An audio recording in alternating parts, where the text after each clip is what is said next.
You said that you love winning. What drives you more, the love of winning or the hate of losing?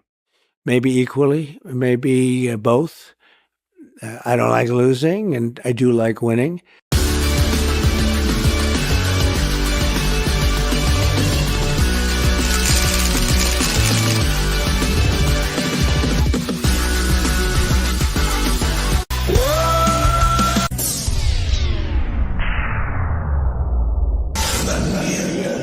Say his name and he appears. This is a friendship that'll never ever end. Greetings and welcome to Winning 2024. How's everybody doing out there? I hope you are, each and every one of you are doing and living well. So happy to see y'all. Thank you to all of the Winner Circle members there at the bottom scrolling. And thank you to Shelly and Wolfram, who are also members on the Rumble side. You get a pre-reserved super chat every month for being a member, and you support the channel, and that's awesome. And thank you to each and every one of you. We got many different tiers that you could be a part of, like Cool Gamer and Shelly and T-Rex and Wolfram. They're all part of it. They're all part of it. And thank you guys, each and every one of you. And Murph Turf. Yes. Thank you, each and every one of you. Thank you so much. You guys mean a ton. Wolfram, thank you for dropping these links. Remember to listen to the wolf. He wipes his paws, he lives in the house, and that's how you know that he's here. All right. And there's Shelly. Shelly's in the house talking trash truth, saying hello to everybody. There's Cool Gamer right there. He's ready for this evening. Merce Turf, there she is. And here is T-Rex Trucking. I'm looking forward. Look, I'm here winning, watching your show. Good for you. Good, T-Rex. We need you here. That's the and more part. The and more is watching the show. Oh, man. All right. Just ignore the haters. Donald Trump. Yes, indeed. Indeed. I'm living well, but I'm not doing well. I have to go back to Illinois yet again. The life of a trucker. The life of a trucker. It's a, well, you know what rhymes with trucker. See, all right. If you enjoy road trips, make sure you subscribe to T-Rex Trucking and more, and you'll get it all. You'll get it all. All right. I love it when we start the show out with a good note like this.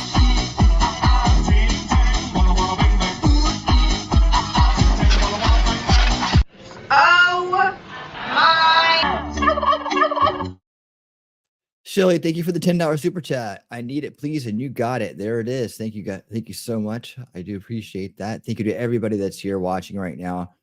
Please make sure you hit the thumbs up and make sure you're subscribed and the bell's on, because YouTube likes to make sure that people that are outside of the establishment, like me and a small creator, is just invisible. So thank you for being here, and make sure that we beat them at their own game by being here. That's right. That's how we do it. That's how we win.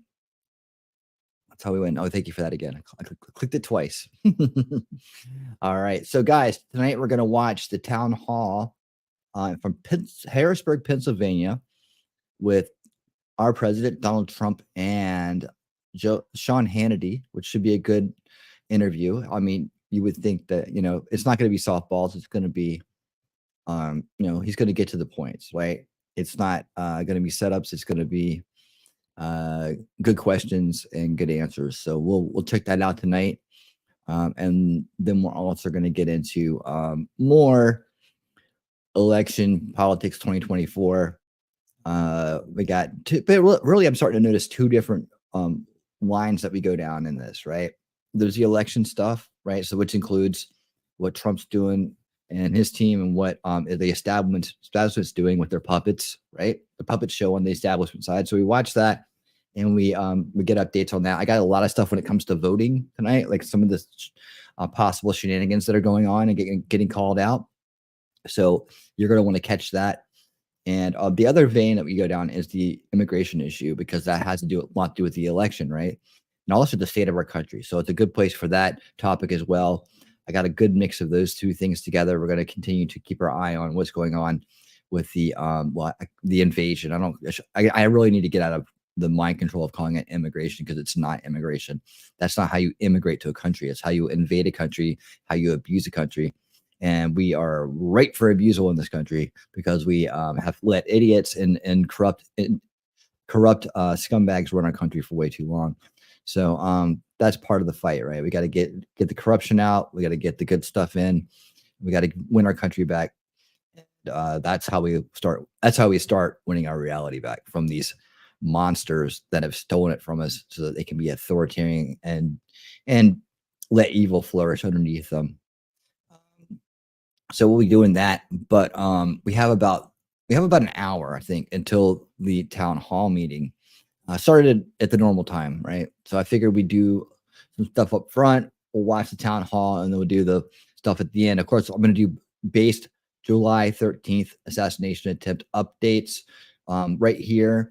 This isn't a grift. This is the real deal. So you will know that the people that come to this show have the best takes on July 13th. They have the most updated information. It's not days and days and days old, and it's not spun to create some kind of sensational fear and outrage porn, if you will, to borrow a phrase. But that's that kind of like based information doesn't make it that far. So make sure you tell people like, hey, that's not really what's going on. You should check out Winning Reality. He's doing a great job with great base takes on this, and we are always ahead of the news cycle, at least for most people. And he uses great sources, and we always do our own analysis, and we're not jumping the shark here. Hold on, wait, did I add it? I think I added it. Did I not add it? I had to have added it. Not yet. Okay. Let me see. I haven't added it yet. Okay, so I gotta wait for that. I have some new clips to go with things that I say, so I have to add it. But just remember this. So what is happening with this coalition, guys, is that you have people that are now realizing that, listen, this is not a left versus right thing anymore, okay? This is not a Democrat versus Republican thing anymore. This is establishment versus anti-establishment. That's right. That's the true paradigm. Don't let anybody fool you. Don't let anybody fool you. That's the true paradigm that's out there. And once you realize that, you realize, hey, if you're here, you're on the right team. Let me go ahead and change this banner up to this. Remember, if you're new, please help us grow. Hit the thumbs up, subscribe, repost, all that fun stuff, because that's how we get, that's how we win against YouTube. All right. I'm uploading the other clip now, so we'll have that soon. Guys, what's up? I want to update you on Georgia. The Georgia shooting today, that there was a unfortunate event. It looks to be very personal. It may not be some of the things that we're used to seeing as far as this goes. I don't know yet. Hey, Lex, what's up? I see you there. I see you. What's up? Where are you at? Hello, Shelly. Hey, there you are. Hey, Lex, what's going on? Awesome. But I want to update you on that with a press conference from the GBI, that's the Georgia Bureau of Investigation, and the local authorities on this. They did get the kid. They did get the kid who did it. He surrendered, and they did announce his name, and they did what was the other part I wanted to say? Well, they did announce his name, and he's a 14-year-old that goes to a high school in Winder, Georgia, which is northeast outside Atlanta. So let me go ahead and pull that up, and it's a brief press conference. I don't know if they did any updates since the time that I stopped. I snagged this, so there may be more out there right now. If anybody's seen anything more on this, let me know. But let me just give you the basics. Okay, here's the basics of what's going on. All right, and roll it. This Here is we coming go. from JLR They got some Investigates. cowboy hats. Yeah, GBI, cowboy hat. No, GBI. This is serious has business, cowboy folks, hats. so let's pay attention. The sheriff has a cowboy hat. That's pretty traditional down here. Hey, Daisy girl, how you doing? Okay, Magnolia, you might want to turn up the volume on this one. Volume. It's up all the way. What? But we can't hear him. You got to be kidding me. Hold on. If that's the way you're going to be, I got to do better for my crowd than that. Let me show you here on this. I already watched a different version of it earlier, so I have it in my history. And just let me find it. Here we go. All right, here we go. Now we're gonna get it all. Sorry, guys. I stopped that right where it was and had it sitting there for about 3 hours, waiting on you guys. Waiting for the show to start, that is. So let me go ahead and restart this with volume from a different source.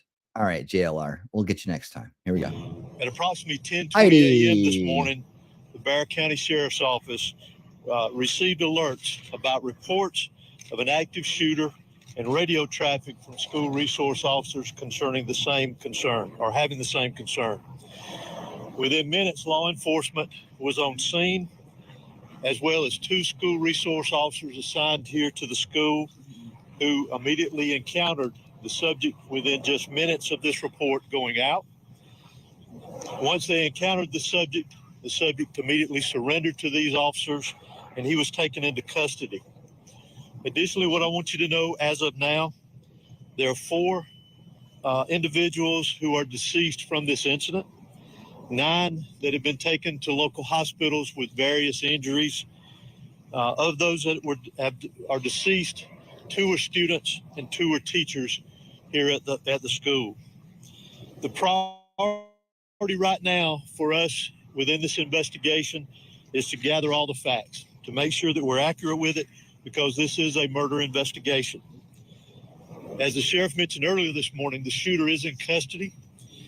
His name is Colt, that's Colt Gray. He is a 14-year-old student here at the school, Gray. He is a 14-year-old student here at the high school. Again, he has been taken into custody. He will be charged with murder and he will be tried as an adult and handled as an adult. We're coordinating these charges and obviously this investigation with District Attorney Brad Smith, who is the District Attorney for the Piedmont Judicial Circuit here. Since earlier this morning we talked with you, and since the incident occurred, numerous interviews have been taking place through our investigation with students, faculty, as well as any other witnesses that we could identify. Law enforcement had a very, very swift response to this incident once the incident was determined that there was a concern here. Those resources, whether it was in that response or throughout this investigation to assist, came obviously from the sheriff's office here, from other local law enforcement agencies, state law enforcement agencies, and federal law enforcement agencies as well. To include, not to be left out, multiple EMS personnel, multiple fire personnel, and agencies. Those agencies responded here as well today, and I am extremely grateful, as I know the sheriff is, for that quick response and the partnerships of working here together with what all has gone on. Currently, from the investigative perspective, we have crime scene agents and other special agents from the GBI, from close to a dozen of our different work units from across the state that have responded here today to work on this investigation. Again, collecting evidence, conducting interviews, and so forth. I do want to pass this along, that if anyone has any information that wants to be passed on concerning this investigation, that they can do that anonymously at our tip line at 1-800-597-TIPS or 1-800-597-8477.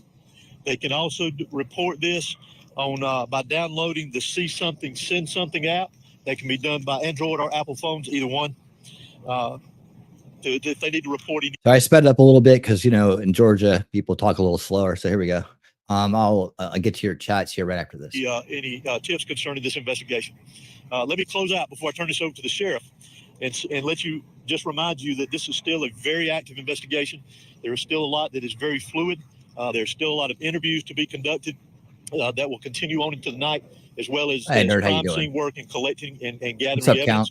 But what is more important for me to mention here to you is my heartfelt sympathy to the parents, the students that were here today, regardless of where they were in the school. This has got a great impact on them. as well as on this community. My thoughts and prayers, along with everybody standing behind me and every law enforcement agency in this state, and many I will tell you around this country, they are in our thoughts and prayers, and we will continue with that. We ask for your patience as we continue through this, and we'll continue to try to give you as many updates with information as we can to keep you informed. But thank you for being here. I'm now going to turn it over to Bexar County Sheriff Judge Smith. Thank you. HOSEY. Good afternoon. I'm Sheriff Judge Smith at the Bexar County Sheriff's Office. I never imagined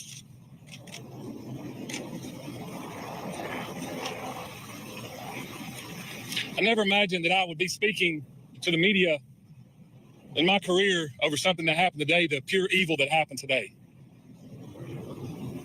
I cannot thank the people behind me for the support they give me today, and give this office, and give this staff.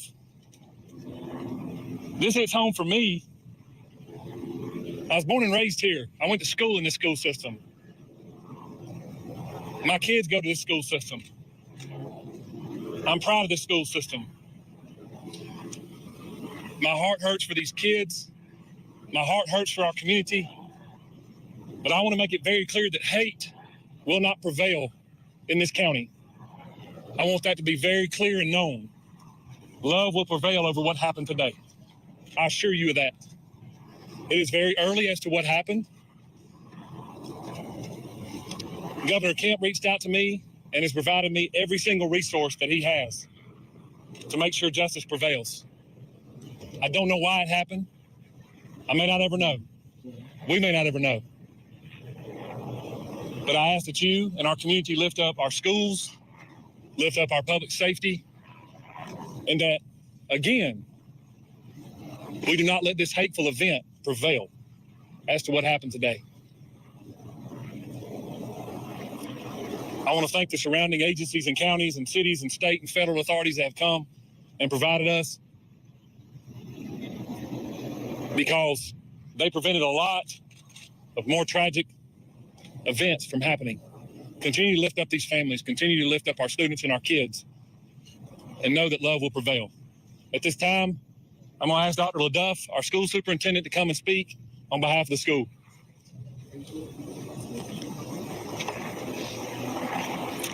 Good afternoon. I'm Dallas LaDuff. I'm the superintendent of the Bexar County School System. I want to thank the Bexar County Sheriff's Office and all of our law enforcement partners for their swift response today, along with that of our staff. I'd also like to thank our community for their response and patience as we work to reunify the students with their families here today and secure the rest of our school campuses.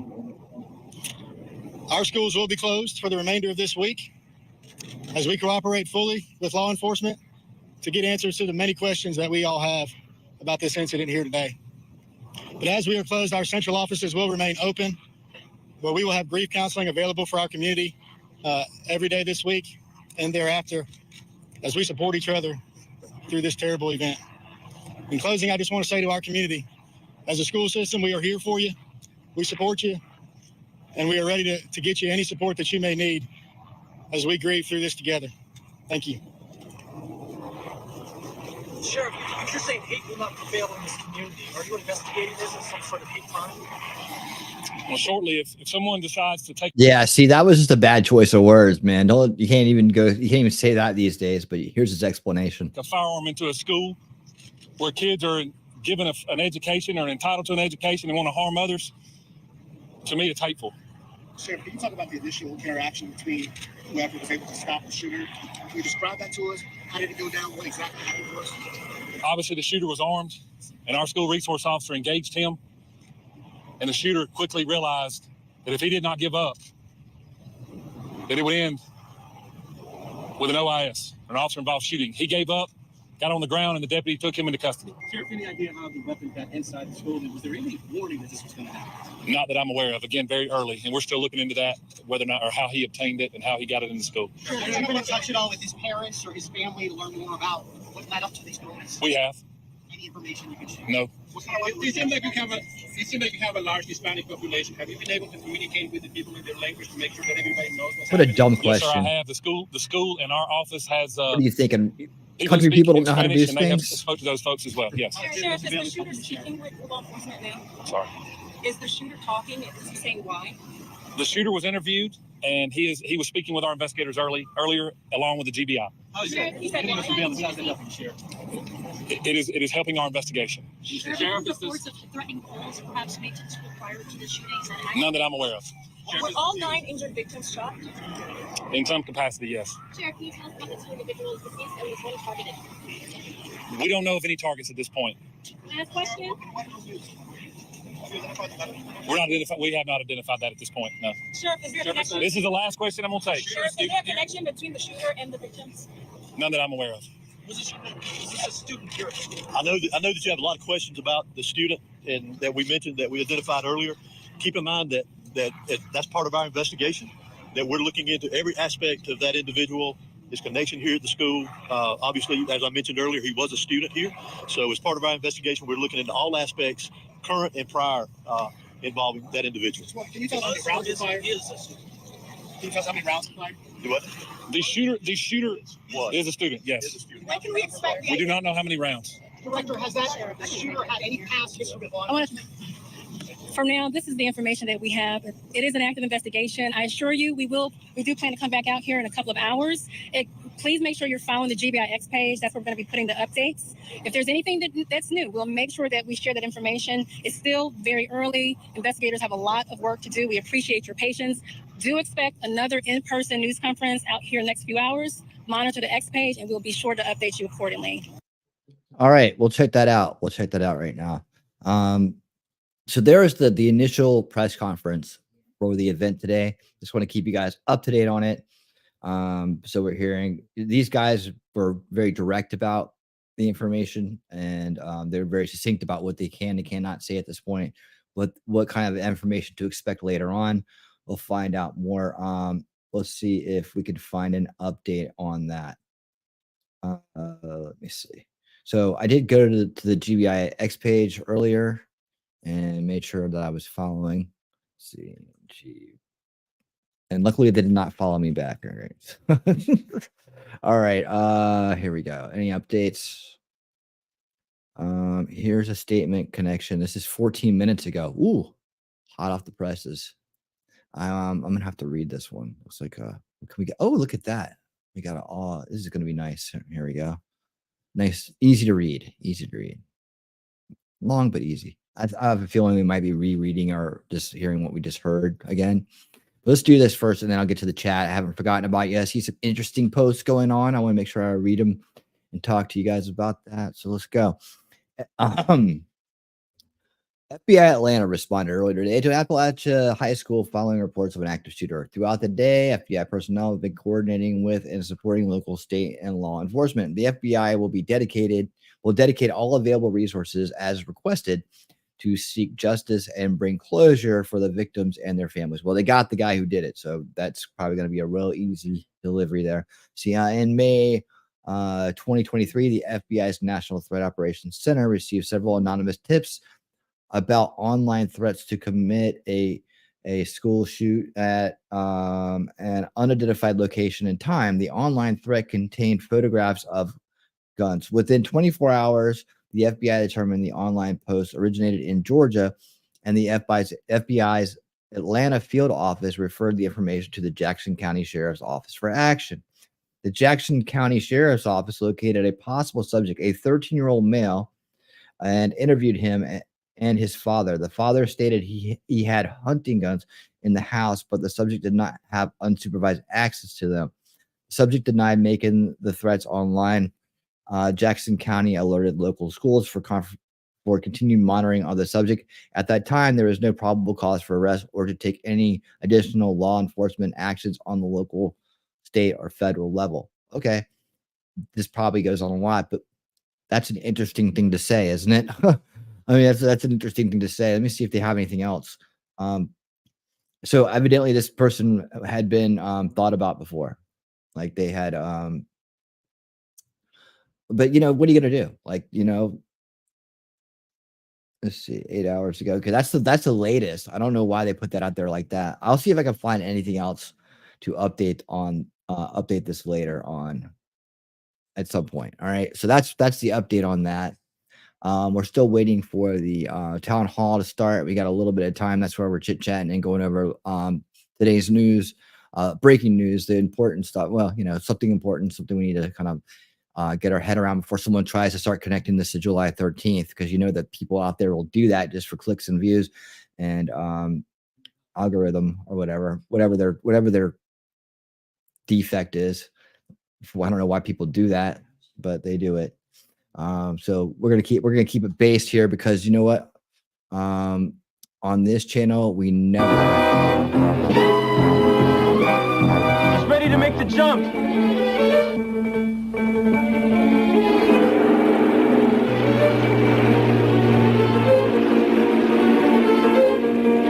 There he goes.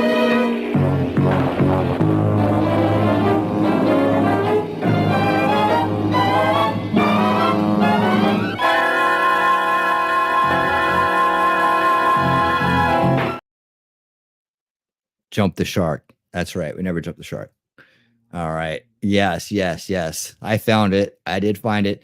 Hopefully, that won't be one of this. Hopefully, I won't have to do anything to it to make it work, because that's the first time I played it on YouTube, and you know how they are about copyright, even from stuff in the when was it? Happy Days in the 70s? When did that show come out? 70s, 60s, 70s? Right? Yeah. The best. It's the best. It's the best. All right, let's get here. If any of my resourceful people in the background there can find any updates on the Georgia event, let me know. Something that I don't know yet or haven't broadcast, because I want to move on. But I'll be looking for it during the town hall, if not. But if you find anything before the town hall starts and you think I should play it, let me know. Shelly can help you out getting it the link to me if you want, or you know. We'll figure it out, right? We'll figure it out. All right. Let me see. I saw something. Okay, so this is. I noticed this. So I didn't skip your count. What is going on here? All right. Why will Trump not address? I don't know why Trump does anything, so I can't really legitimately answer that. But I can probably give you some supposedlys, or you know, or some probably because statements. Why will Trump not address the true threat and true reason for concern? Our planet is undergoing an electromagnetic dipole excursion event as we speak. There's no stopping it. Well, if there's no stopping it, what's he supposed to say? Ladies and gentlemen, we're all going to die. All right. So, yeah, I don't think that he wants to be the one to deliver that message in an election season. I don't know. But hey, let's ask a bigger question. Why hasn't Kamala Harris or Biden or any of the establishment authoritarian Marxist drones said anything about it that run our country into the ground every day? Why hasn't anybody on any news station anywhere at any point in any time said anything about it? Is it, you know, I don't know, but I don't know why it's on Trump's shoulders. I'm not going to put that on him. Let's see. People are going insane. Well, that's pretty much every year of every decade of every century. But let's see. Planes are falling and crashing. Where are the planes that are falling and crashing? Let's see. I've not heard about this. Is this happening like one after the other, or is this like just, you know, here and there? Electronic devices are glitching like never before, like we've never seen. I haven't had any problems with my devices today. Is anybody having any problem with their devices? So I'm just trying to, whatever information you have, some kind of links, or you have something that you want me to check out, I'll happily do that. But I have not heard anything about this. Though I'm guessing this is some kind of like sun flare activity that's happening that heads towards Earth, and that could. No satellites have fallen out of the sky that I've heard of. X isn't making any announcements about any interruptions in their Starlink service. There's no, I don't know, GPS is working. So right now, I'm not sure what's going on. Has it gotten here yet? This statement makes me sound like it's already happening or here. But if we can't stop it, I mean, would you really want to know? I mean, if it's the end of time and everything else, is maybe Jesus is, you know, maybe God is stopping it from really messing us up. That was back when the Phillies were awesome. Well, it's Philadelphia falling. What are you talking about? The baseball? I'm an Eagles fan, so don't hold it against me, anybody that's out there.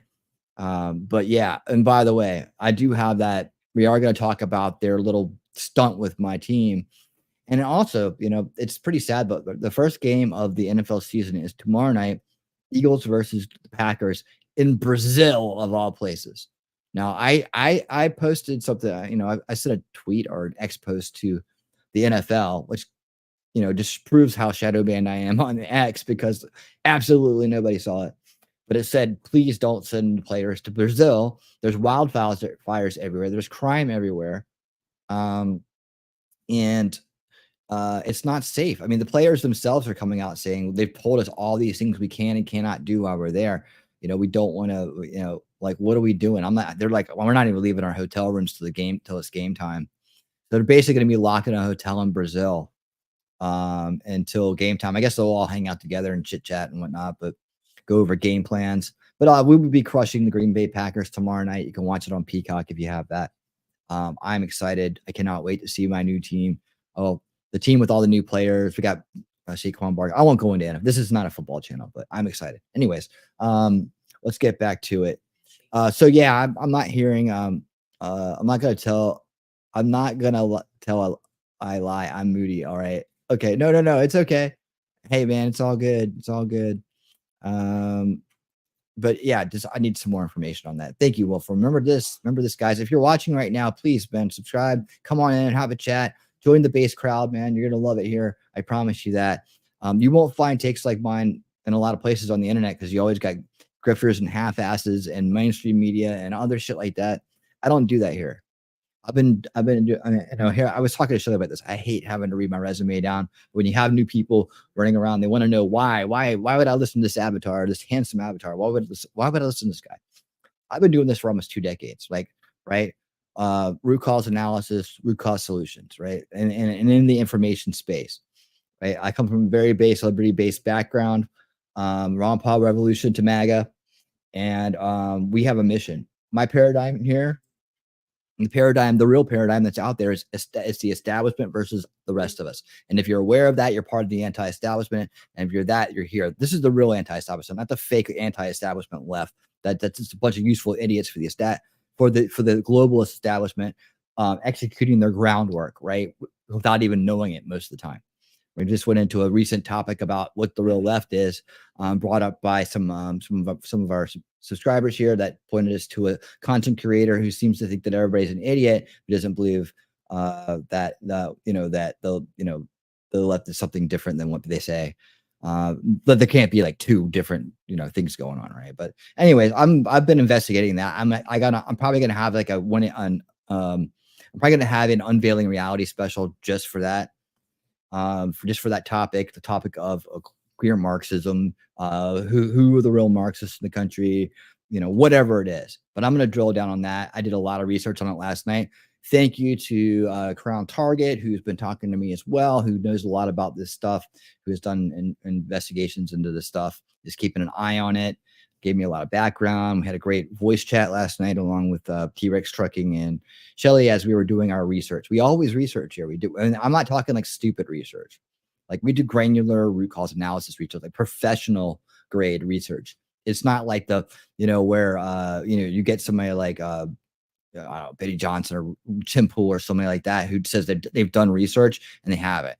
Like it's really disappointing. And I like this, guys. Look, I'm not going to be divisive. I want us all to unify, but I have to point out what is what around here, right? Because there's so much grifting going on, and I don't know whether it's intentional or it's leftover behavior from being part of mainstream media or being part of whatever from some of these cats that are out there.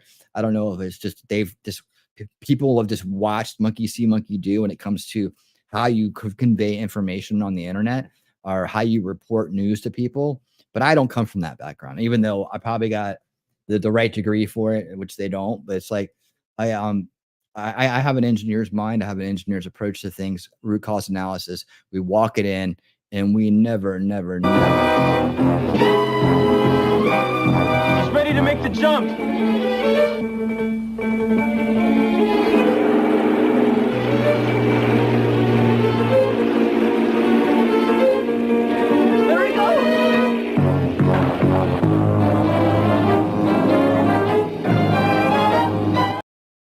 We never jump the shark because shark jumping will just end your career, won't it? Like it ended Happy Days way back then when Fonzie jumped the shark, right?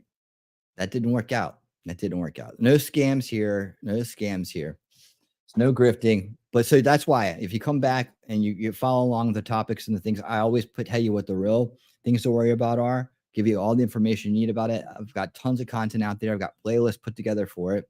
I know you probably hear this pitch all the time, but honestly, if you ask the people in the chat, if you're new here, they're going to tell you, they probably learned some things from me along the way, right? They probably learned some things.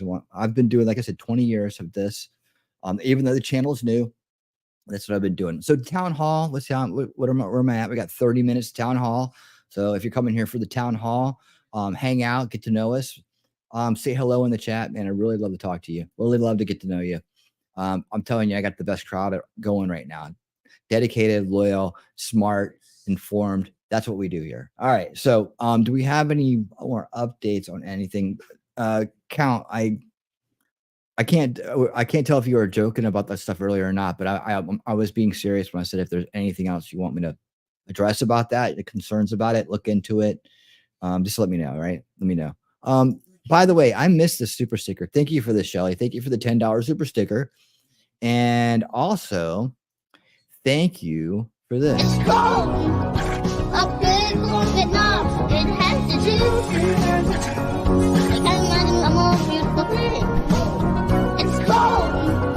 I can tell you all about it. I mean, look at this thing. When I find it, I don't pay anything. Thank you for the 5 gifted memberships. I feel like I need a new winner circle video. That one's been around for a while. I think I might redo the thank you for the memberships clip. I think I might be redoing that. I just felt like it during that time. I was like, I think we've seen enough of these guys. I need I need a new thing for that. I need a new thing for that. So we're gonna do a new thing for that. But I will keep the super chat one because it seems to still be hitting like a champ. So all right, I'm still keeping an eye out, but I have not come across any updates yet. So I do have some other news that we can get into. There's some winning 2024 stuff that well, that's the name of the show, right? But there's some election 2024 stuff that's going to be coming up later on. I got a big long playlist tonight, so I could probably hit some of that if you guys don't have anything that you particularly want me to talk about or want to chat at me about in the chat right now. Man, I really wish there was more an updated report. Let's see. There's Tatum. I think the initial reactions to things like this. Oh no, I don't want to see that. Okay, well, this guy. Okay, so I'm gonna show you something real quick. I get a little. This is a little irritating, and I don't know why. I think this guy's pretty decent, but I don't know why he insists on using childhood photos of these people who do bad things. Right. So that's my only complaint about him so far. Like, and I will point out shit that I don't like when people do it. And you'll see tonight on my degrifting. And I see at the end of the show, I do degriftings, right? So right now, July 13th is the big degrifting pool I have right now. I go out and I show you how other creators are misleading you on this topic after I've shown you exactly the truth, right? Then I show you how they're misleading you and I call them out for it and I ask them to do better. That's all. I don't want anybody to stop subscribing to people. I don't want anybody to go after anybody. I just want them to do better because as a new media, as content creators, we have a responsibility to you to tell you the truth, not to mislead you, not to grift you, none of that shit. Right. That's just sad. I don't even want to show this. All right, I have to. So JLR investigates, seems to be a decent guy. I haven't had to degrift him on anything really. I mean, he just kind of, the ladder thing. He didn't take his time on the ladder thing. Okay. But then he puts this picture out of this would-be assassin, like from like 10 years ago, or like from, many years ago with his dad. And that's really distasteful, dude. It's really distasteful to use childhood pictures. Use a 14-year-old picture of the kid. Is this the best you could do? I mean, honestly, man, freaking really? This guy probably didn't have any kids. You can kind of tell by look at him. JLR investigates Colt Gray, 14 years old, Widener, Georgia. Appalachia High School, arrested in connection with the mass shooting that occurred. 4 people lost. All right, I just scrolled through this. He's got nothing else to say. All right, so this is just an update for his channel, people. But again, that's the kind of stuff I degrift, right? I'm like, he keeps using this 8-year-old picture or this, like, you know, junior high school picture of Thomas Crooks. And I'm like, yeah, Thomas Crooks is a bad guy. He did bad things. We're not happy about the choices that he made, but we don't know why he did what he did. Like, what kind of mental conditioning happened to him to make him turn into that, right? We don't know. That's the root cause issue when that happens, is we want to get to the root cause of why people flip into Audrey Hill person, right? The diaries out there, the manifestos out there now, right? I'm not going to go through that manifesto. I'm not going to analyze it. It was a kid who got corrupted and abused in some way, informational or physical. We don't know, but something. I'm not even blaming the parents. I'm not saying the parents did any of this, but they obviously let them go along with this woke bullshit. So I blame them for that.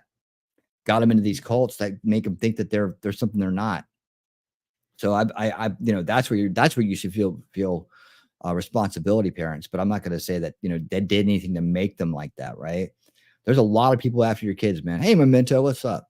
There's a lot of people after your kids, man. You've got to protect them from day one. The very first thing they try to do when your kid is born is impact them, right? The very first thing they do when your kid is born is they try to impact them. You have to guard your kid from the second it comes out of the womb. And you have to do it like you have to do it every day. It's your job, your responsibility to guard them from the food, to guard them from the freaking forced medications that are out there, the coerced medications that are out there that have caused as JFK Jr. will tell you, a spike in a very bad condition, right? Hey, Count, what's up? Okay, now Count gets the, you know, right now I'm going to come right back to that. Thank you. You know, but you have to guard them from day one. You have to guard them when they're online. You have to guard them from predators left and right. You have to guard them from other kids, because groomed kids groom kids. You have to guard them in ways that you never imagined in this day and age, in ways that you never had to be guarded as a kid. If you're Gen X like me, you're a free range feral kid. You were out there all day long and you survived. So that your mentality a lot of times is, well, they can survive anything. But man, not these days. People are much more bold. They're much more insane. They're on many different new kinds of drugs. They're on all kinds of things, and they've been corrupted as well. These are corrupted, impacted people, right? You have to fight off the entire world to keep your kid healthy. I'm telling you, you'll probably lose friends over it. You'll probably be ridiculed for it. You'll probably have to deal with a lot of questioning yourself and all kinds of things. But I'm telling you, it's worth it.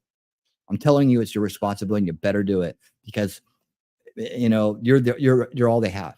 You're all they have, and they're gonna mislead people all around you, and people are gonna try to make you feel like, you know, you're just this and that and this and that. Screw them. You don't need their validation. You don't need their validation. Your responsibility is to that little one, that innocent living light that you brought into this world. You know. All right, let me do this real quick. That's what I have to say about that. So I don't, as bad as these events are, and people want to get all like mobbed up and get mad and do things, my first thought is, like, what drove this person to become this, and what can we do to fix this so it doesn't happen to other people? That's the first thing. This kid's going to get justice, right? He's going to get put through the justice system. He's going to be in jail, or, you know, maybe perhaps even killed, but he's going to be in jail the rest of his life. So he's going to have his entire life to think about what he did. Maybe he'll find God, maybe he'll find Jesus, and be able to, you know, find a way out of this stuff for himself spiritually, but physically and emotionally and mentally, he'll be paying for this the rest of his life, right? So what drove him to it? What made him think it was okay to do that? We'll find out, but we're not going to make any assumptions, right? We'll find out. I don't like people to come out here and start saying, well, he was probably on this, probably on that, probably his parents probably did this, parents probably did that. Making assumptions. It's usually people who don't have any skin in the game, but making assumptions about things like that, man, that's what I said. We don't jump the shark here. Just take your time, walk it in. The answers will come, right? What's done is done. Those 4 people aren't coming back.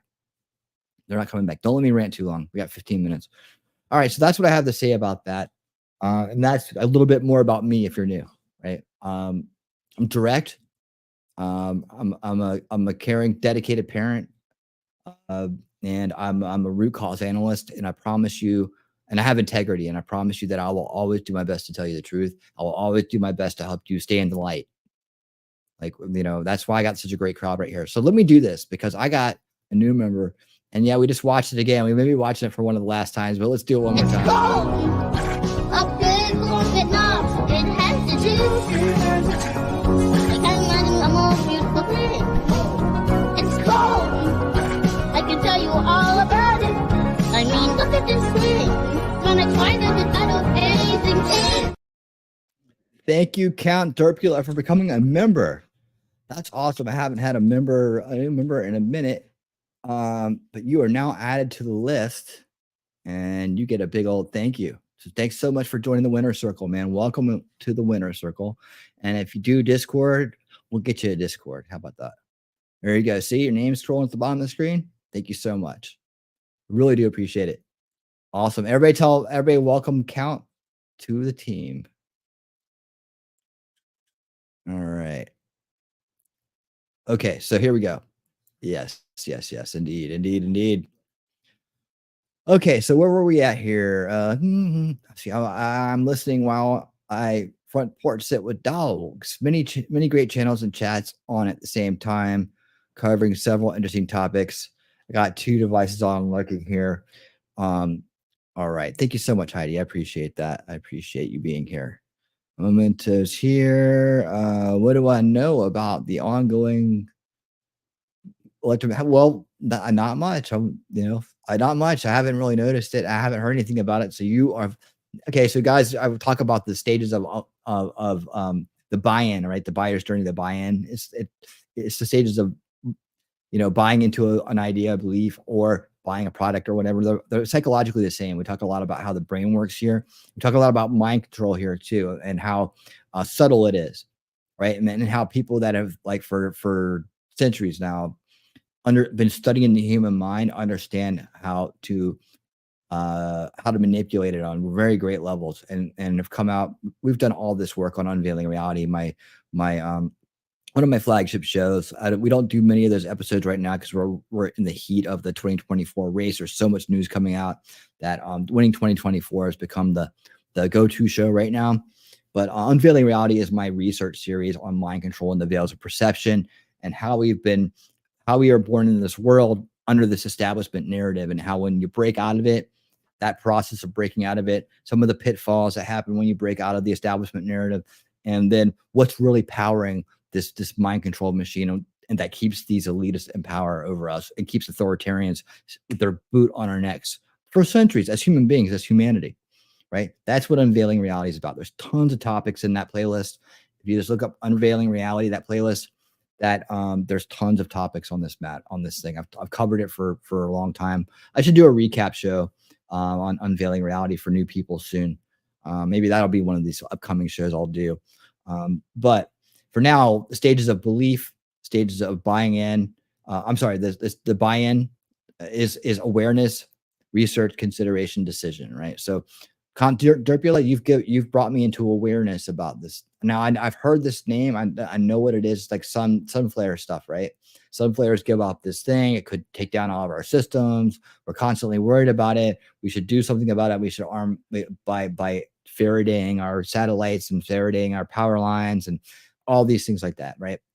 I think that's what I know about it, but I could be wrong because I might not remember the name right. But I like, now that you've got me in awareness, I need the research. So now I need research because I'm already aware. So let me do it. Bad. As long story as bad, cosmic rays bad. Get a cave and a granite mountain. Okay. All right. Just let me know, buddy. Let me know. All right. Yes, we promote a very intimate experience here. Shelly. Let's see. Okay. We got 10 minutes to go. 10 minutes to go. I need to start finding that link we're gonna watch. Is anybody gonna put it out there? Oh, there we go. There's something. Where is my go-tos? None of my go-tos have it up yet. It makes me kind of worried, but let me keep looking around. Oh, here we go.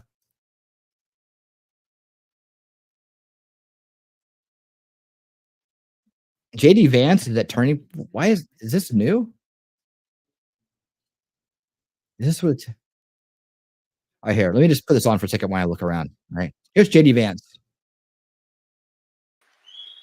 We have a serious housing shortage. You mentioned the illegal issue here of we're competing against foreigners for homes. By the way, what a violation of the social contract that your 25-year-old son, who's an American citizen, gets married, wants to have a beautiful family in Gilbert, and has to go compete against a foreigner for a home. We should not put up with that, okay? No, we shouldn't. Our homes should be prioritized for Americans first above foreigners, period. And so, can you speak to that, JD? Absolutely. Look, Charlie, you put it so well. This is disgraceful. Kamala Harris's entire policy is to import millions and millions of people into this country who violate our laws and then give them benefits that should go to American citizens. We could go down the line. She wants to give them homes that ought by rights to go to American citizens. She wants to give them Medicare. She said this. She wants to give illegal aliens Medicare, which would bankrupt that program and throw millions of American citizens into poverty. She wants to give them Social Security after American citizens paid into it for 30, 40 years. Kamala Harris wants to give the American Cat dream Eyes, what's to up? people who shouldn't even be here. Donald J. Trump wants to protect the That's American right, Cat dream Eyes. for people Welcome. who ought to be here, who deserve to be here, We like and cats who here, fought by for the this way. country their whole lives. Which is a perfect segue to her running mate. Are you guys big Tim Walz fans here? Neither am I. By the way, I know what you're thinking. Are you not excited to see JD Vance debate Tim Walz? Is that not going to be one of the best things ever? I'm looking forward to that. They better have a mercy rule. I mean, they're doing it in October because debate? Tim Walz Nora is a O'Donnell from CBS. PUSSY. I think what actually might happen based on his military service is he's going to bail out at the last minute, but say he went anyway. I think that's Tim Walz's approach to the debate. Yep. That's what I'm saying, dude. By his own admission, he says he's not a good debater. Okay. He's just a I don't masturbator. know what to make of that. JD Vance is one of the best we have, by the way, as you could tell. But let's just look at the record, because not only has Kamala Harris stood for foreigners over Americans in every possible way. Let's look at Tim Walz. Tim Walz, taxpayer-funded tuition for illegals in Minnesota. Correct me if I get any of this wrong. That's right. The driver's licenses. Driver's licenses for illegals. illegals. And also, I know there were other policies as well that were accommodating foreigners in the state of Minnesota. On top of that, there's so much there that needs to be explained. Yet he does not take questions. And I want all of you to understand this. If you're an undecided voter watching this at home, Whoa. millions of people Turn watching my banner this, back on. or if you're an undecided So I voter need here the tonight, thumbs up over there, a Rumble. ticket Got a that lot is of people willing watching. on a Please daily hit that basis to thumbs take up for me. questions from Please reporters follow. Love is to have you guys probably hanging the out. ticket that should govern your country, not the one that runs away from reporters. And if I may editorialize just a little bit more, why are reporters and journalists continually providing cover for the side that won't talk to them? It's very bizarre. It's like, at some point, when will these reporters say, I'm not going to carry your water anymore because you won't even allow me to ask a question? By the way, how pathetic was that CNN interview with Kamala Harris and Tim Walz? The whole thing was very weird. So Tim Walz, with George Floyd, allowed Minneapolis to burn. What has been. And did not call in the National Guard within 24 hours. Unhindered. Talk about Tim Walz, without a doubt, the most radical, out of touch vice I'm presidential tired of you being selection in embarrassed modern by American the president. Yeah, so much we could talk about, and I think it's important to reinforce. Tired of being this just embarrassed by drives our home how government. terrible Kamala Harris Of is our doing this, government. right?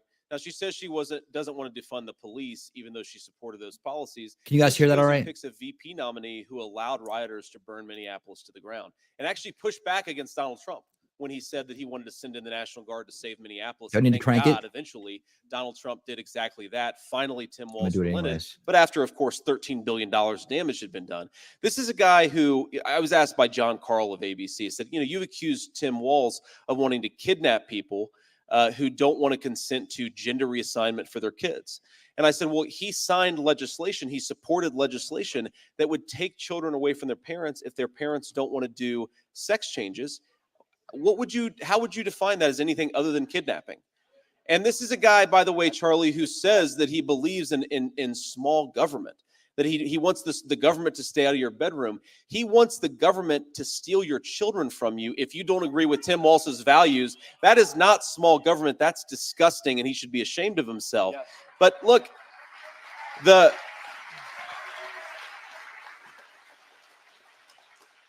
most fundamental issue, and we're going to keep on going back to it, Charlie, is you cannot stand for working people. He says that he's a union guy, that he supports union people, that he supports working people. You can't stand for working people if you're trying to import millions of illegal aliens to steal their jobs. There is no way that you can square that circle. The biggest threat to American workers in this country, the biggest threat to Americans being able to afford a home is when Kamala Harris has let 25 million illegal aliens just set up shop in this country. So Tim Walz doesn't stand for workers. He stands for the Democrat Party donors, and that's exactly who's going to serve as vice president. We're going to serve the people. That's who Donald J. Trump and I believe we ought to serve and we ought to fight for. So let's expand on one of those points, which I think is very important. And so Tim Walz signed a piece of legislation. Guys, hit the And by thumbs way, up on Washington, YouTube for me, Oregon, man. and California have very similar laws.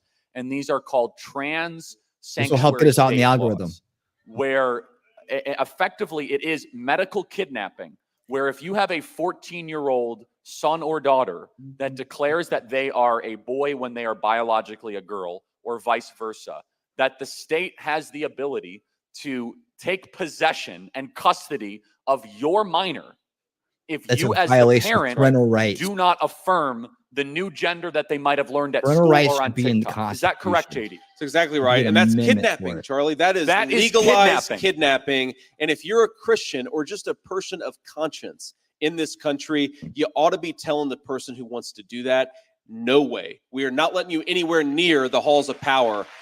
And that's what we have an opportunity to do. But it is so sick. I mean, think about this. Look, Charlie, I have an incredible amount of sympathy and compassion for some of these kids. I mean, you know, adolescence is confusing for almost every teenager, right? Every teenager goes through this or that thing. They go through an awkward phase. They maybe go through a goth phase. That was big when I was a kid in the 90s. Look, kids go through this stuff. But now we have social media going and telling them that, hey, it's not just growing up or it's not just growing pains. You are in the wrong body and you need to go mutilate yourself to feel like a whole person again. That's a terribly scary thing for a young teenager to go through. Tim Walz wants to take those kids away from their parents. I think we ought to encourage the parents to make those kids safe and to help them deal with whatever they're dealing with, not steal them away from the people who love them the most. It's sick, but it's not just sick, Charlie. It reveals an entire value set. You ask yourself, how can you be the governor of a state? I mean, every protective instinct that I have as a father is if I'm in a position of leadership, I'm going to fight back against the people who are trying to burn down my city. Or Yes. I've got 3 little kids. I'm going to fight back against the people who are trying to take my children away from me because they got a weird idea in their head from social media. Or I'm going to fight back against the people who are stealing the jobs of American workers or making it unaffordable for young Americans to buy a home. Tim Walz, every single time he gets an opportunity, he fights for the people who are harming American citizens. Oh, yeah. We need a president who's going to That's fight what he for wants. American citizens. We just don't have that They right now in this destroy, we country. create. Amen. They And destroy, we just create. to expand on that, think about it. A kid goes through a phase and now is able to irreversibly damage him or herself without parental consent. There's a reason why you're not allowed to get a tattoo till you're 18 years old. Right? Because you might do something that you might regret. Yeah. And yet now we call that gender affirming care. Only President Trump and JD Vance stand for the children of this country against that horror that is happening to our children. That's right. All right. So it's coming up on So 9 o'clock. expanding There on is- that, JD, I see some of these signs out here, which is one of the 20 planks of the new Republican platform, which is no men in women's sports. It says it right there. Right there. JD, how did we get in a place where now this needs to be a policy position? And if Kamala Harris or Tim Walz took questions, maybe they'd have to answer for this. but they're okay with biological males competing in sports against females because they want to which destroy is, first the of country. all, it's so unfair to the girls. Sometimes they've competed for their entire lives to It's reach not like the they have height any of good their reasons. particular Like, sport, and their then they have reasons are to, bullshit. you've seen this in the swimming competitions or in the weightlifting competitions. They go up against Okay, a see you then. biological Hey, male Jacob, what's who up? has advantages that What's are up, my just man? so obvious, and it's insulting to these girls. But it's also dangerous for the girls. I mean, Guys, we got- of our 3 kids, we got 2 boys and a girl. I really don't want my 2-year-old to step into a competitive physical sport with a biological male because he might hurt her. And as a father, I believe that the job of fathers is to protect our daughters, not promote the people who are trying to harm them. Protect all kids and back up fathers that need to protect their kids. And again, it just drives home how warped this value system is, right? Americans want very common sense things. They want their children to be All able right, guys, to only afford to buy a 16 likes. home. Let's go. We They got want 20 good people schools. watching. They want 30 safe people streets. watching. They want a closed border. Please hit Why that are thumbs Kamala up. Harris and Tim Walz focused on forcing biological We're males fighting to YouTube compete against our girls in sports? shadow ban. It's insane. And it's not just that, Charlie. So this came up in the state of Ohio, and when I first heard it, I didn't believe it. That the Harris administration was threatening local school districts. If they didn't go along with all of the gender and transgender craziness, they were going to take away free and reduced school lunch funding. That was the weapon. Blackmail. That was the weapon that they were using. If you want your free and reduced lunch funding, then you need to do what we want you to do on the transgender stuff. What kind of a human being would be willing to take food out of the mouths of poor children because the local school district doesn't buy into Kamala Harris's values? That is really sick, and we don't need to be led by people like that. We need to be led by people who support American values, who, when a local school district says, we don't want Kamala Harris's values in our school district, Okay, let's coming make up, it town hall easier for meeting. them to live their Hasn't started values and yet. easier for them Watching to this. protect their children, not steal money from poor kids because we want to force something down their throat. That's right. I love it. I want to get to some of our audience questions as well. You guys can ask a question on the Turning Point Action app. If you have a question for JD Vance, I'll get them right here. Really quick, there was some breaking news earlier today. Big endorsement. Liz Cheney endorsed Kamala Harris. Neocon, Rhino. And Proves my point about the false left-right paradigm. It's again. so interesting, isn't it? Right? That every failed Again. warmonger in the established DC, let's just say machine, is behind Kamala Establishment. Harris. That the peacemakers are behind Trump and Vance. Blessed are the peacemakers, is what the That's right. scriptures say. Your thoughts, JD? Well, maybe the best thing, not the very best thing, but a very good thing that I could say about the next presidency of Donald J. Trump is that he's going to make sure that people like Liz Cheney are Sorry about that, guys. I'm just clicking around laughed out of trying the to Oval find Office the instead of freaking. rewarded, because Why this don't is a I person. see- I'm on the Fox This page. is a person whose entire career has been about sending other people's children off to fight and die for her Someone find me military the link to the conflicts stream. and her ridiculous ideas that News. somehow we were going to turn Afghanistan, I got a country live that doesn't JD even have Vance. running water in a lot of places, into a thriving liberal I don't know, I democracy. see the, And for that, Liz Cheney was willing to kill thousands of your children. Other Liz people have it Cheney, up, but I don't you know know where what? it is. I think it's the best thing in the world that she's supporting I'm Kamala asking Harris. for You help. are right. Blessed are the peacemakers. Kamala I don't Harris see and it. Liz Cheney make very, very interesting partners. They get rich when America's sons and daughters go off to die. Fox News, They get Fox rich when News. America loses wars instead of Sean winning Hannity. wars. And they get rich when America gets weaker in the world. We want American strength, American So more than security, one and most channel. importantly, peace. Let's bring peace back to the Wait. world. And Donald Trump is the candidate to do it. Oh, here we go. No, that's the wrong thing. God damn it. I want to emphasize foreign policy here. We have a question here from John, who's using the Turning Point Action app to ask the question. He says, I am disgusted by the anti-Semitism I'm seeing on campuses. President want Trump Eddie was the best Johnson's. president in my lifetime for Israel, which I know is I a want big my issue own. for a lot of us here. I'm disappointed with Kamala Harris embracing Where is it? anti-Semitism. All right. Talk about that, JD Vance. That's I'm gonna stop this right now because we have a I mean, I'm gonna have to watch stupid. I'm gonna have to watch Benny Johnson's coverage. I don't know where the hell this link is. Like, where is this happening? It sounds like crap. I don't want to have to listen to him like talk over it. I don't want to have to listen to him talk over it. Breaking news: Where he's got his logos covering everything, so I can't see where the broadcast is coming from. I'm scrolling through. I'm looking for. I thought it would be on. This is the Fox News channel we're on right now. So why don't I see it? They got JD Vance and they got Georgia officials giving a speech. But where is the Trump town hall? I don't have a link. I don't have a link. Where's the link? Nobody knows how to find it. I don't know how to find it either. I have no idea where it's at. It's not on Rumble. I'm looking on Rumble. Anybody in the crowd?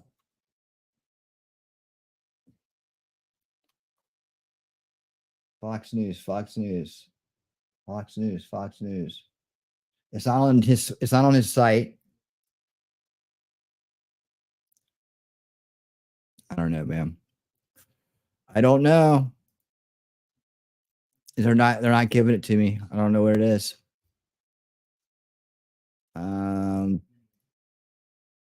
It's not on his page.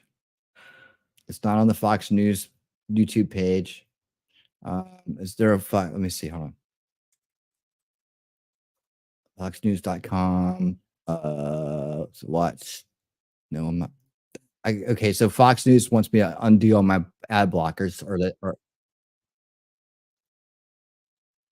and they're showing Harris. All right. I'm sorry, guys. I've totally screwed this up. Let me see. Okay, here it is. It's on their website. Okay, now I have to undo ad blockers because they suck ass. All right, just undo them. Pause on the site. Refresh. All right, so I think we're good. Let me make sure it's gonna work. I didn't think it even go into their website. That's how oriented I am to. I can't do Fox News on their website. I don't use cable TV. All right. So this is the deal. I got to suck it up. We're gonna have to watch somebody else's until I get my act together here. Oh, don't worry though, because Benny's got his red sirens on, so we know it's red alert. Red alert.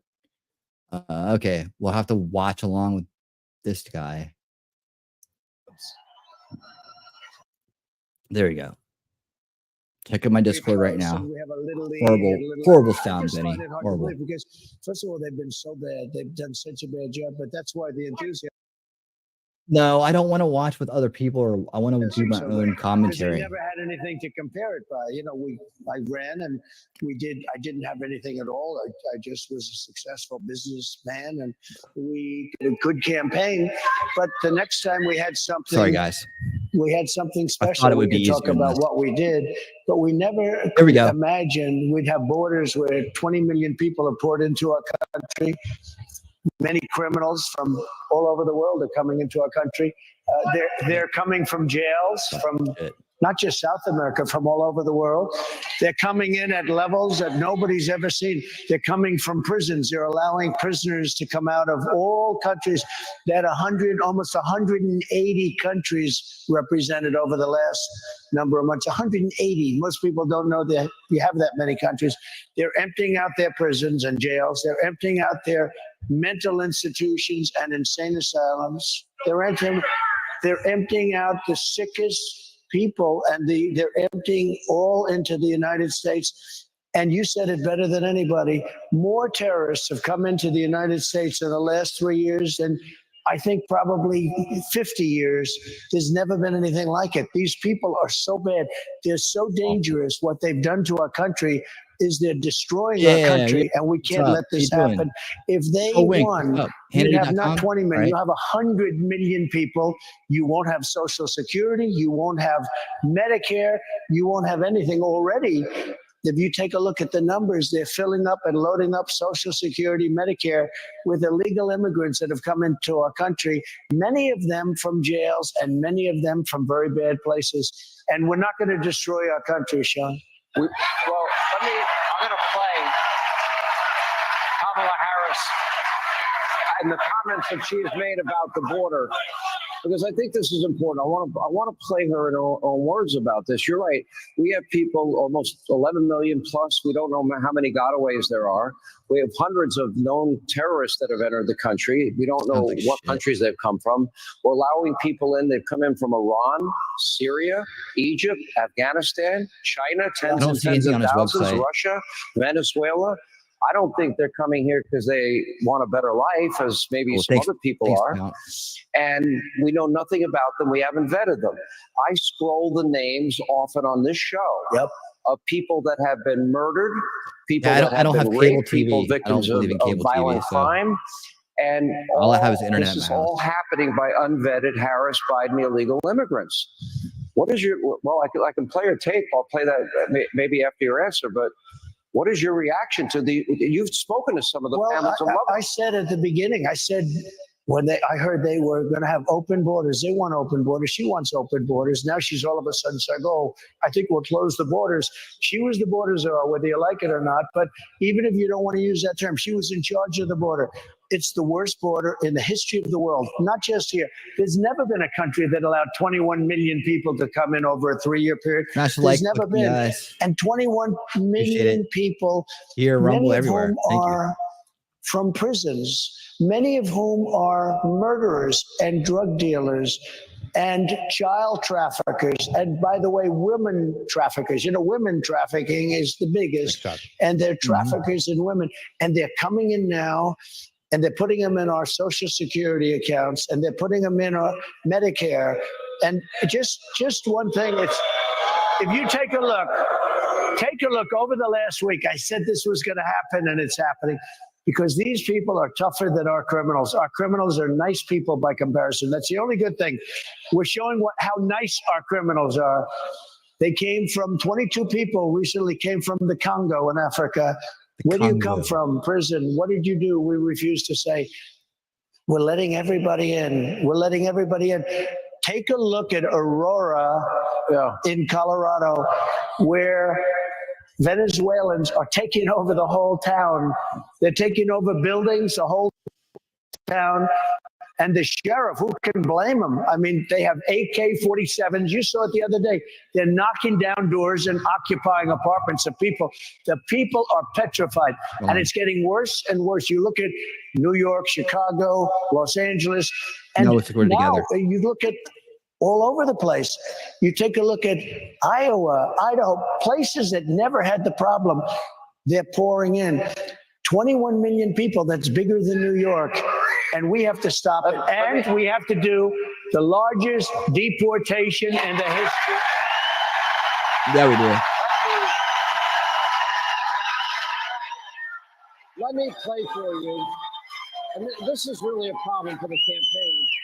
In my view, is early voting is about to start, and I don't know how many Americans are truly familiar with her positions of decriminalizing illegal immigration and free housing, healthcare, education. Tim Walz wants free college education, legal driver's licenses. I was so honored today. And she wants a path to his brother endorsed me. I saw it. Yeah, right? That's how bad are you and your brother endorses the other guy. How bad are you and your brother endorses the other guy? Family. But his brother endorsed me, and the whole family endorsed me. I said, who are all the people? Let me tell you, there's something weird with that guy. He's a weird guy.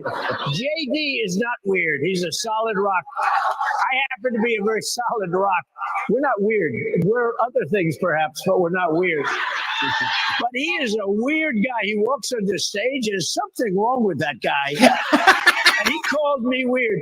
And then the fake news media picks it up. That was the word of the day. Weird, weird, weird. They're all going, but we're not weird guys. We're very solid people that want our country to be great again. I mean, it's very simple.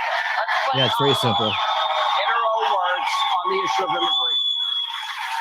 This whole thing about the border, we've been to the border. Johnson for joining me here. Been to the border. You haven't been to the border. And I haven't been to Europe. And I haven't been to Australia. I don't understand what you mean. Giving universal health care, Medicare for all to people who are in this country illegally. Let me just be very clear about this. I am opposed to any policy that would deny in our country any human being from access to public safety, public education, or public health. Period. We have to have a secure border, but I am in favor of saying that we're not going to treat people who are undocumented and cross the border as criminals. That's correct. The border is secure. Oh, yeah. Listen, I think there's no question that we've got to critically re-examine ICE and its role and the way that it is being administered and the work it is doing, and we need to probably think about starting from by what scratch. was. So, and now she wants to offer a path to citizenship, which by any definition would be amnesty. Your reaction? But, well, before you even start with that, of course it's ridiculous. You can't do it. No country could sustain this. But she wants no fracking in Pennsylvania. She wants no fracking. And she said it 100 times. There will be no fracking. There will be no fracking. There will be no fracking. Then just recently she said, yes, I could approve fracking. Look, this is a woman who is dangerous. I don't think too smart, but let's see. But she loses her train of thought a lot.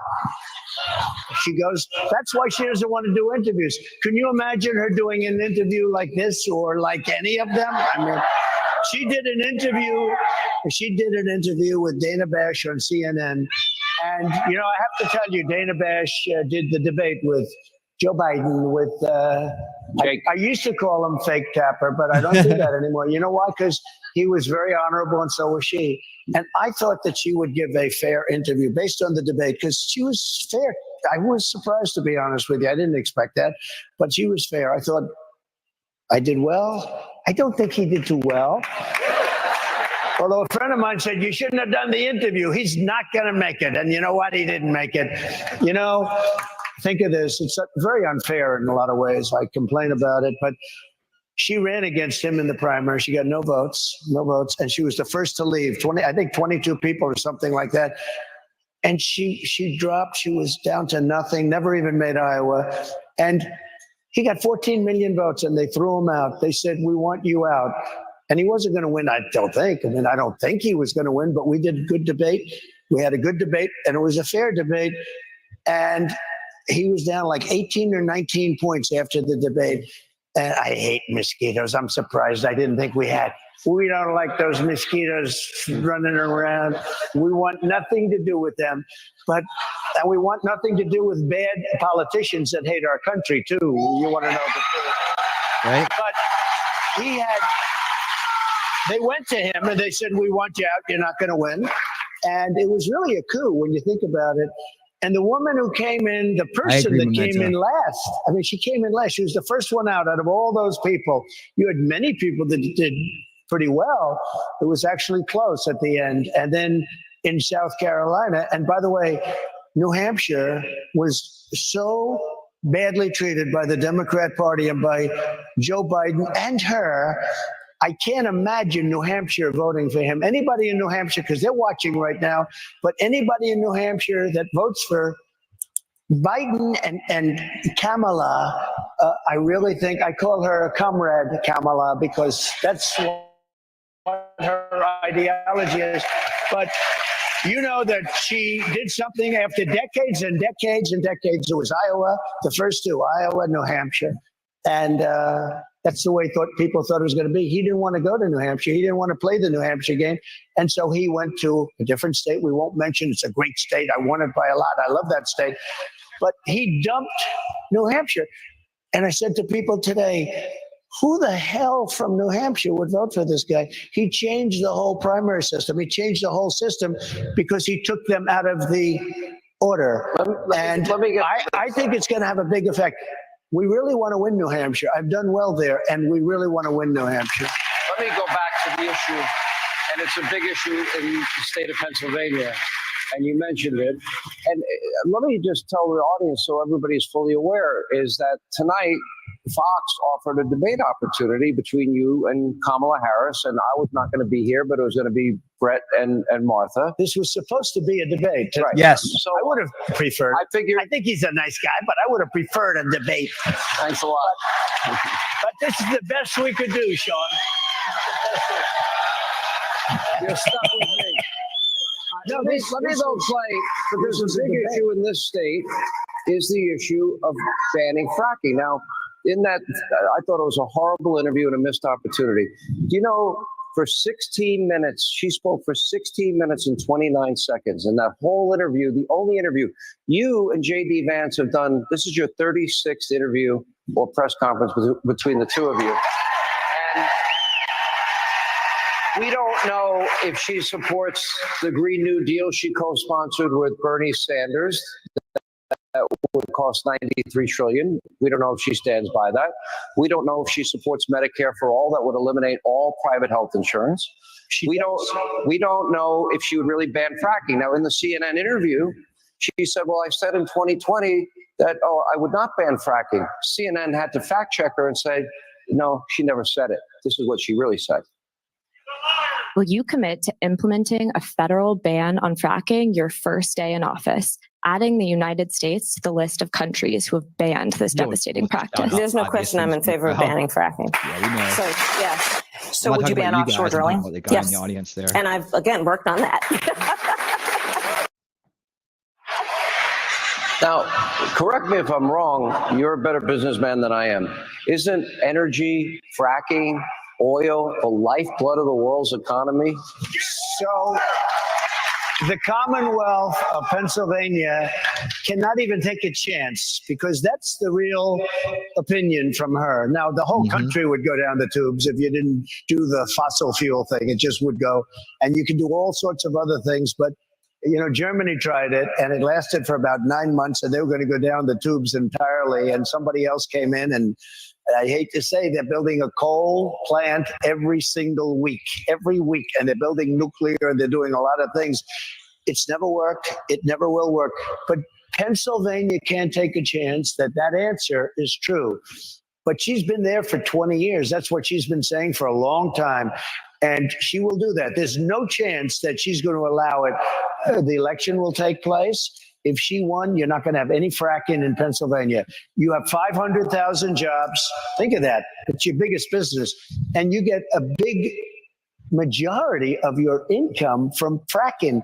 And you have somebody that's not going to allow fracking. She's not going to allow it. You can't take the chance. You have no choice. You've got to vote for me. You've got to vote for me. Even if you don't like me, It's no, but even if you don't like me, you can sit there and say, I can't stand that guy, but there's no way I'm going to vote for her. Now, you have to have fracking. You're the biggest in the country for this. You have two of the biggest sites in the world.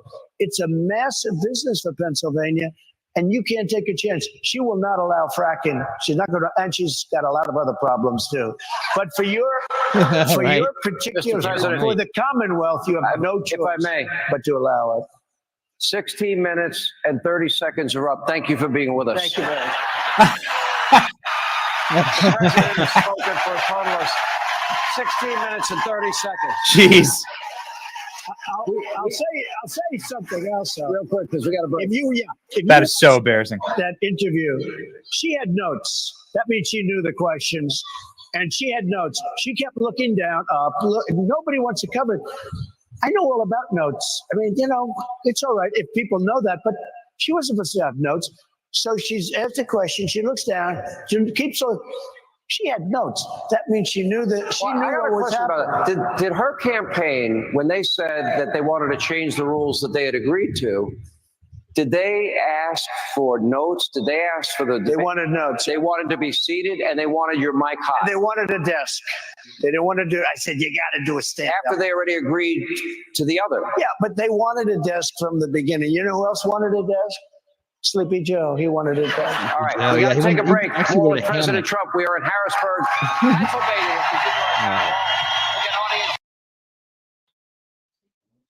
All right, so he's talking, and he's obviously muted. How embarrassing! But that stuff happens when you do live broadcasts. I'll just go ahead and put him down there until he figures it out. Where's your crew, team? Where's the crew? All right, ladies and gentlemen, got to unmute. How we doing? Good. All right. Everything good? They say we apologize for that. I'm gonna because I do not want to talk over Trump, but I can't help myself. Yeah, I find myself. I get you. So yeah, I'm gonna mute you for it. I'm gonna do it for you. I'm gonna do it for. God damn it! I almost sat down on a cat. I was standing up. I went to sit down, and there was a cat in my. All right. So yeah, we're just at a commercial break here. Thank you guys for being here, and wherever you're at, please hit the thumbs up button. Please hit it. It really does help. I'm fighting against big channels with a lot of clickbaity titles, and I don't always get out in the algorithm because I kind of tell it like it is. There's truth, there's more truth, and then there's the absolute truth. And the absolute truth is what they don't want out there. They want the narratives, right? So I don't do narratives. I do real truth, logical truth. So that's not that popular. Plus, I'm also just an avatar. I'm an idea. I'm a great idea. I'm one you should be subscribed to. So if you're new here, please hit the subscribe button. It really helps the little guys get out there like me and get in the conversation with the big guys, right? And avatars can do it. I want to be the first avatar to get in the big conversations with people. I'm actually going to try to have Gary Franchi on of Next News Network here in coming up. And so we're going to have a big discussion about new media and what the future of that looks like. And a lot of these things that I talk about here about people on our side, outside the establishment narrative, almost mimicking the establishment methodologies, and how I don't believe that's the way we want to go. I believe we want to kind of go in a new direction with media, a new direction with how we respect the people that are listening to us, how we respect our subscribers, by telling them the truth, even if it means we have to wait a few minutes before we rush to the market, right? Rush to market. Even if it means that we have to put a story off for a little bit, or maybe not have 10 stories a day, right? It's just, I don't know. He's been doing it a long time. It's a very accomplished channel. He tends to be better than most, and I have a good chance of getting him on. So if I do get him on, we are going to have that conversation. Of course, we're at a commercial break right now, and Benny's just showing off his some stuff on his page here. But we will be going back to the town hall as soon as they come back. I'm just talking so we don't have to listen to him.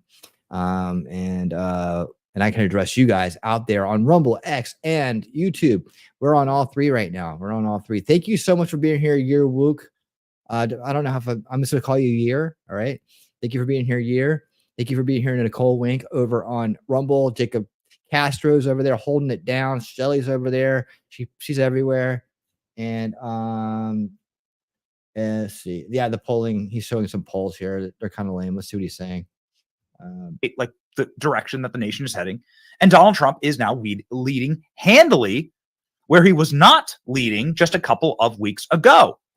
Meanwhile, Polymarket has President Trump up by 5 points. Whatever the betting markets, the smart money's on Trump.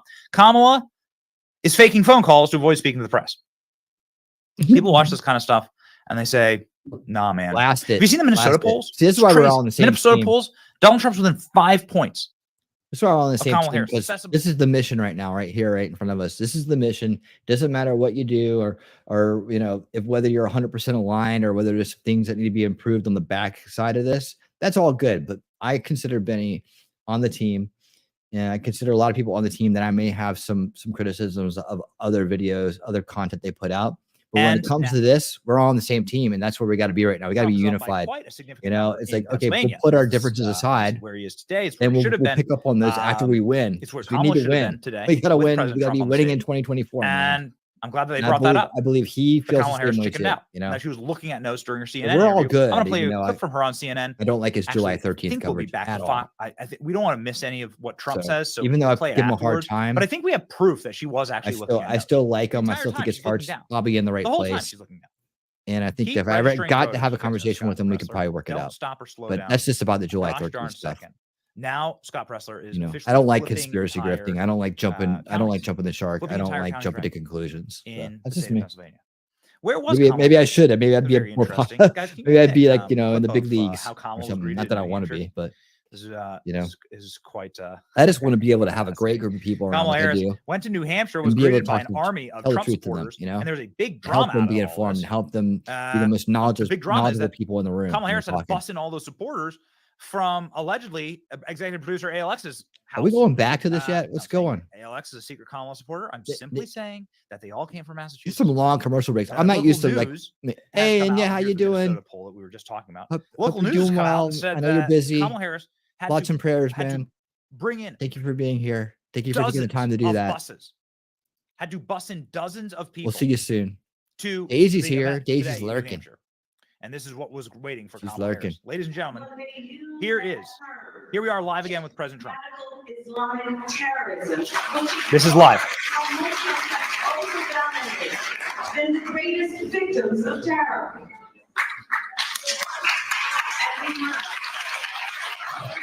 Also have the courage to reject that term illegal alien. Illegal alien. Illegal alien. 100 times. A million times. Criminal behavior. I have seen the worst of crime. And You've done it too. Is not a criminal. Yes, it is. Literally is. All right, we continue in Harrisburg, Literally Pennsylvania. is. We're broadcasting in front of a massive crowd. By the way, I want to give we have in our audience, he is the Republican challenger to a 98.6% Joe Biden, Kamala Harris voting supporter. Dave McCormick is running against Senator Casey in what is a very important race. Yes, take him out. Dave, great to have you. Thank you. Now, you just heard Kamala Harris, our country's failed border czar, talking about her commitment. You need the courage to never say the word radical Islamic terrorism or illegal alien. President Trump is back with us. What is your reaction to that? Because who attacked us on 9/11 and who's crossing our border? So she wants to be politically correct, and we can't be politically correct anymore. Look. Politically correct leads to wokeism. You've seen this, haven't we have October 7th. People saw it. We have things going on in the world right now with Israel and with the Middle East is blowing up. It's blowing up. We have Ukraine and Russia. That would never happen. That would have never happened. October 7th would have never happened. If I were the president, it would have never happened, and everybody knew it.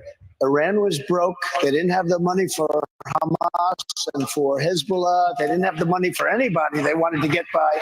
And we would have made a fair deal with them. I was only looking to make a fair deal with them. But, I wanted to say it so much during my term. We went 4 years without any blow-ups. We had no World Trade Center blow-up. We had no radical Islamic terror. We had no radical Islamic terror because we were very tough at the borders and we were very tough with our statements, and we had the whole world was a safe place. That was the question they asked Viktor Orban, who's really considered a very strong. They said he's a strong man. Sometimes you need a strong man. He's a strong man. He's the prime minister of Hungary. And he said, you bring back Trump, everybody. Now, I'm not saying it, but he said it because I'd rather say respect. But he said, everybody was afraid of Trump. You bring him back, you're not going to have any problems. It's all going to go away. The world is blowing up. The world is blowing up. This brings. And Sean, one thing. Yeah. The world is blowing up. And when you look at Ukraine and you look at Russia, you look at all the things that are happening, we are potentially getting ready. I'm telling you, and I've made a lot of predictions, and this is not a prediction because it's so bad. I don't want it to be a prediction. We're heading into World War III territory. And because of the power of weapons, nuclear weapons in particular, but other weapons also, and I know the weapons better than anybody because I'm the one that bought them and we rebuilt our entire military. We upgraded our entire program. And the one program I hated to upgrade, hated it, was the nuclear program. And I understand it maybe better than anybody. My uncle was at MIT, a professor, the longest serving professor in the history of MIT, very smart guy. We have a smart family. It's nice to have a smart family. But I understood nuclear for a long time, the power of nuclear weapons. You need a president that's not going to be taking you into war. We won't have World War III when I'm elected. But with these clowns that you have in there now, you're going to end up having World War III. And It's going to be a war like no other. Let me ask you a more personal question, because you paid a very big price for getting into the political arena. Never mind opportunity costs that you would have had. You've had a successful business. Obviously, you've been a victim of lawfare, if you will, or a weaponized Department of Justice. Although the Supreme Court ruling on immunity, I think, was very clear, although certain judges may not abide by it. Yeah. And I listened to you talk about the borders. I listened to you talk about how dangerous the world situation is. I listened to you talk about the economy and fracking and the need for energy, and I hear you. And then I ask myself, okay, why is this different? If 2016 was about the forgotten man and forgotten woman, what is 2024 about? So it's not that different. It's still about the forgotten man and the forgotten woman. The people are being treated horribly in this country. We're a country that's being laughed at all over the world. And I'll be honest, if Joe Biden would be a great president, I would be happier than being the worst president in the history of our country, because I want to see what's good for the country. And I would have been very happy. I have very nice places I could be. This is not easy. I got shot at, I got hit. I could have been all over that place. I could have, but you know what? It's very simple, and it starts with make America great again. That's what we have to do. You have to do it. They don't want to do that. They want to make America not exist. Oh man, what a great answer. What a great answer. If you look at everything that we discussed tonight, and you look at your platform, thank you. What really infuriates me, and I'm straightforward. I'm a member of the press, but I'm a talk show host. I'm a conservative, and people know where I stand. I think the press, they're all liberal talk show hosts, but they're dishonest about who they are, and they have an agenda. They've never played Kamala in her own words, her radical statements, her extreme statements, I think dangerous statements. And I just think that if we're talking about the border, all of these 11 million, it was all preventable. I think on the economy, if you had sound economic policy, you handed off 1.4% inflation, we'd be doing better in the economy. We'd be energy dominant by now because we were on a path towards energy dominance. We wouldn't have to, Iran was in check. You had them on the verge of bankruptcy. Russia, you had a relationship with them, and North Korea and the Moas and Iran. Nobody was tougher with Russia than me. I shut down the biggest pipeline in the world that Russia was building. It was called Nord Stream 2. Nobody ever heard of it. And I said, no way. I said to Germany, there's no way we're going to protect you with NATO and spend billions of dollars protecting Europe, and you guys are going to be buying oil from the person and the group that we're protecting you from. And I shut it down. It was 100% shut down. And then this pathetic person comes in, and he immediately approves it. But he shut down the Keystone XL pipeline, our pipeline. And the head of that union, by the way, the pipe fitters union, the pipeline union, the head of that union nominated and was a big deal in the Biden campaign, and he endorsed him. And those people, 48,000 people lost their jobs. It was all approved. I got it approved. Obama rejected it. I approved it. It was starting. They spent billions of dollars. It was also, and they rejected it. It would have been fantastic for us, including the 48,000 jobs. And what he did is he let Russia build the pipeline that I had stopped. It was totally stopped. Going to Germany and other countries. Think of it. We protect them from Russia, and yet they pay Russia billions of dollars. Does it make sense? So I was the toughest on Russia. Putin would even say, if you're not the toughest guy, you're killing us. I'd hate to see you if you were really tough. This was the biggest job they've ever had, and I stopped it. And you know what? Russia would have been fine. China would have been fine. China was fine. China paid us hundreds of billions of dollars in taxes and tariffs under me. Under no other president, and I mean right from the beginning, did they pay 10 cents. We're going to get to audience questions. I do have a question as we go to break. And I think this should be a question asked in every presidential election. And I'll ask the people here in Harrisburg, are you better off than you were 4 years ago? Okay. When we come back, more former President Trump. We all knew the Harrisburg, answer to PA, that. As we continue. Because none of us are. All right, ladies and gentlemen, here we go. Rock and roll. I look forward to the All right. audience questions. Obviously, too. you can see the audience Turn it there. down. Rowdy. What is the name of the arena? It looks like it's an arena that's going to be, it's going to have like Something farm like show or something. maybe 20, 30,000 people max capacity. Harrisburg. It's a big arena. I've been there And this is going to be, a long time. you know, this is going to be something that's going to obviously be very interesting. There we Donald go, Trump guys. taking What's up questions out from there?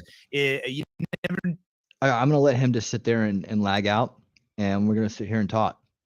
So, everybody out there, got a lot of people rolling in and out. I think there's some lot of people coming in and out. Make sure you hit the thumbs up if you're here. Let me know that you're real. Let me know that you're here. Say hello. Talk to this awesome crowd we have here. We have awesome people in this audience. Let's see what's going on out there in the crowd tonight. I know we're all kind of just chilling out and taking this all in. Political correctness violates the First Amendment. It does, and it is a stepping stone, as we have seen, because in our lifetime it was political correctness. Now it's wokeness, right? Kind of like it's a slow grind, right? It's a Marxist plot. It comes from Marxism. We don't need Marxism. We can't have Marxism in this country. Like that just has to be snipped out at the ground level, like at the generational level. And we do that by introducing things like the trivium back into schools, where we teach kids what logical fallacies and false premises are, right? Because then the mind control doesn't take to that many people. There's still going to be some people that it's going to affect if it's still out there. But we teach kids how to reject Marxist ideas from the beginning instead of adopt them like we're doing now in schools, because we've taken our eye off the ball. We haven't known that we were being attacked in these ways. We're becoming a more sophisticated society. Now we can counteract these things with solution culture, which is what we talk about here. Solution culture, solutions that last, solutions that are ingrained and embedded in our culture. So, on a generational level, which then grinds down the wheel, the generational cycle of abuse, and it grinds down the generational cycle of control. See, I believe in that the way that you take care of a problem is you remove the enablement for it. You remove the enablement, right? We can bang our head against a brick wall all day long, or we can actually get to the root of the problem and start implementing root cause solutions. And that's what we have to be about. That's what the future needs to look like. And if I get an interview with Gary Francis or anybody with major reach and that is based and has the right intentions, I'll tell them the same thing. This is what we have to do. This is what we have to do. Looks like he's showing some footage of people coming into the event. What is this? Hold on.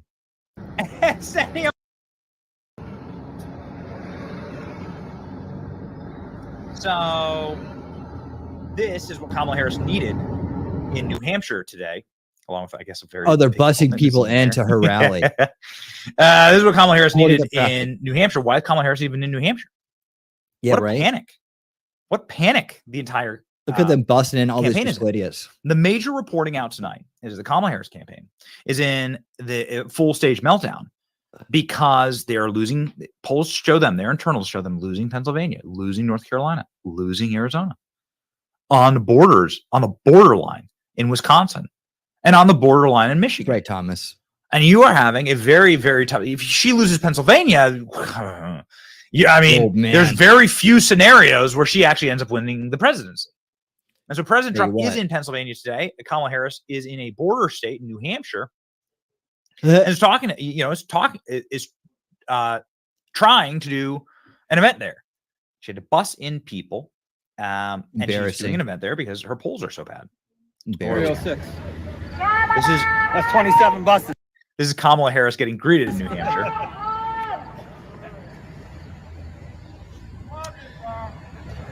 Crazy commie Kamala. Thank you for the commie Kamala. Okay, so this is what was waiting Kamala Harris as she was busing people in. This is actually what it looked like for the Donald Trump event here. My team is telling me that the capacity at this arena is close to 8,000 people.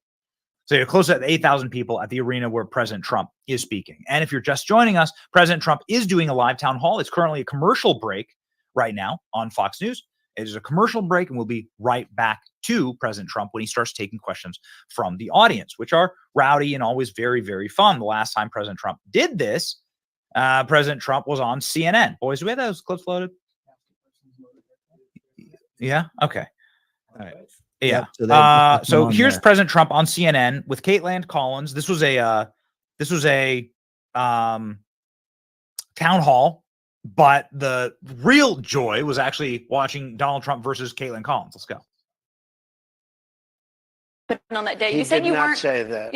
He has testified that, Mr. He did President. not say that. But you said you weren't very involved that day. You did tell your supporters to come to Washington. You tweeted about it, about True, that of speech course. that happened on the rally. Am I allowed to say that? When they went to the Capitol and they were breaking into the Capitol, smashing windows, injuring police officers, why did it take you always 3 play into hours the to grift. tell them to go home? I don't believe it did. Oh, let me pull it out. I have to pull it out. Oh, let me pull it out. I have to pull it out. There you go.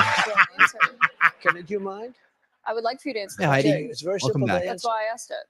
It's very simple to you're a nasty person, I'll tell you. Ooh, you're a nasty person. Donald Trump is back live. Here we go. This is live, ladies and gentlemen. I mean, these price spikes seem like they're going to be with us for a while. We have to address the fact that we got to deal with the fact that folks are paying for gas, paying for groceries, and are need solutions to it. Will you commit to implementing a federal ban on fracking your first day in office, adding the United States to the list of countries who have banned this devastating practice? There's no question I'm in favor of banning fracking. And it's rough. Groceries, the cost of groceries has gone up, the cost of gas has gone up. And as this is all happening in the context of 2 years of a pandemic, it's one of the highest priorities actually for the president and for me. That is called Bidenomics. That is called Bidenomics, and we are very proud of Bidenomics. What's up? She's very proud of Bidenomics. Welcome. In Harrisburg, Pennsylvania, Good to see you. that was Kamala Harris touting her pretty radical beliefs on the economy in her own words. According to Kamala, her values have not changed. We don't know where she stands because she's only done an interview for 16 minutes and 29 seconds spoken. So on the issue of the economy, just that, how many of you in this room, and you can all close your eyes so you're not looking at your neighbor, have struggled economically in the last number of years? Wow. Right here. Wow. And when I started my adult life, I struggled to pay my rent. My job, so I've listed them 100 times, working in the service industry and bartending and cooking and washing dishes and construction. That too. Not McDonald's, that was a lie. By the way, she didn't work at McDonald's, right? She did not. Well, there's no evidence of it. Did she so work far. at McDonald's? Because So far, no evidence. I don't think so, based on what I saw. Here's my question. She wants to raise corporate taxes. She wants to raise small business taxes, capital gain taxes, estate taxes, the international corporate minimum tax, to the point where America won't be competitive anymore. And your tax cuts are about to expire in 2025. What does this mean for the economy? What does it mean for everybody here struggling? So I gave you the biggest tax cuts in the history of our country. If you let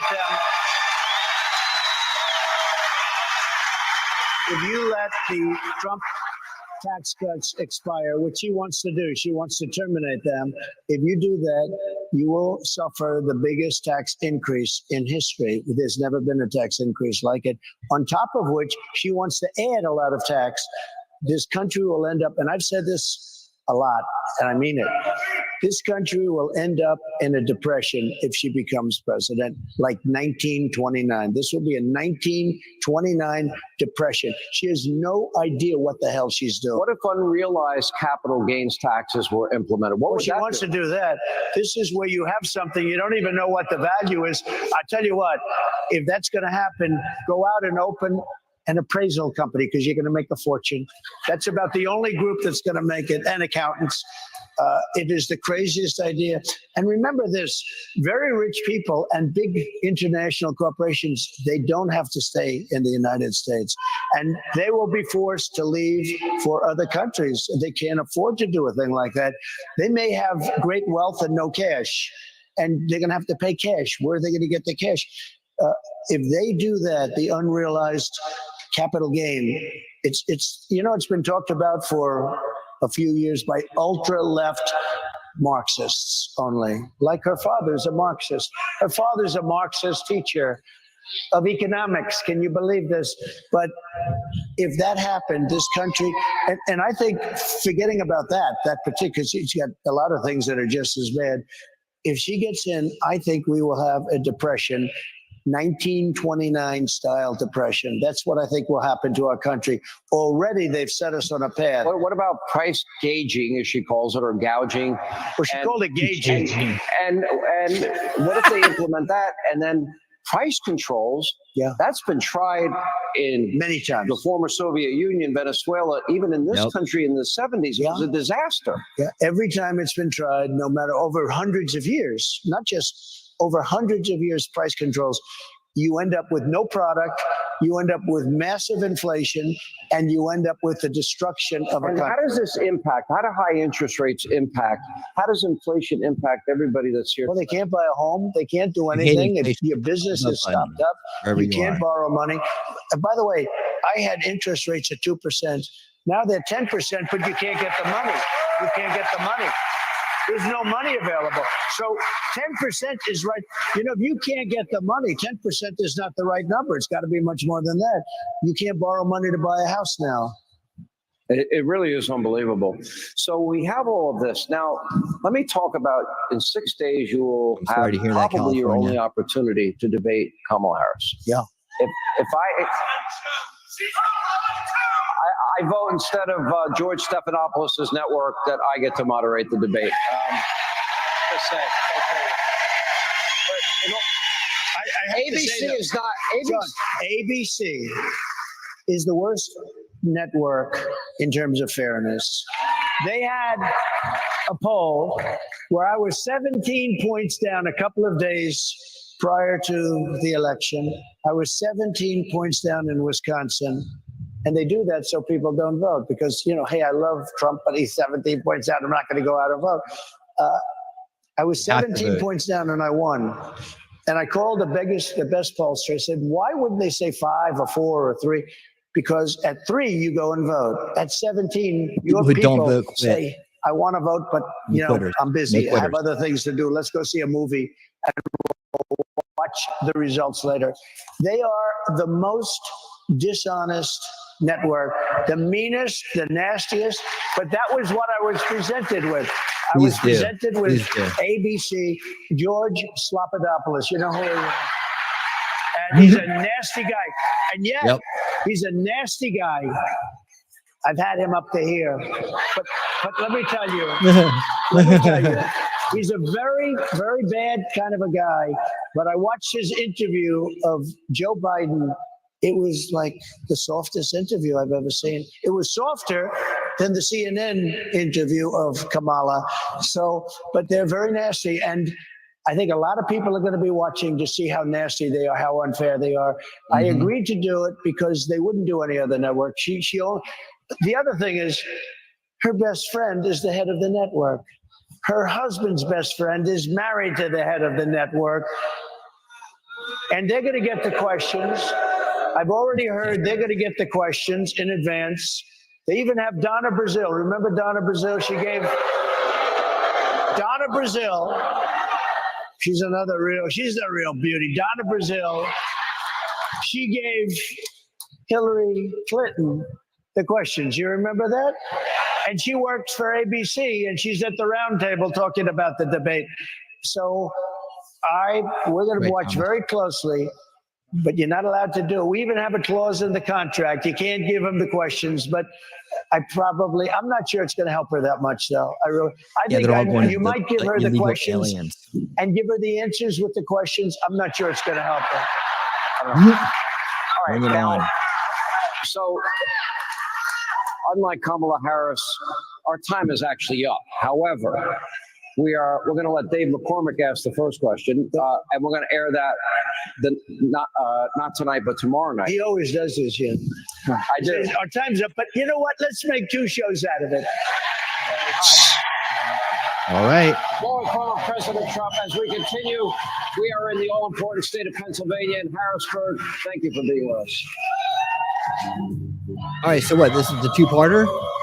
We got a two-parter going on? As we continue, okay. Well, this is a little bit of a bait and switch. Goodness gracious, had enough of that today. Okay, so as yeah, we always do. Thank you, Benny, for sharing your stream because you know, I don't do the cable thing.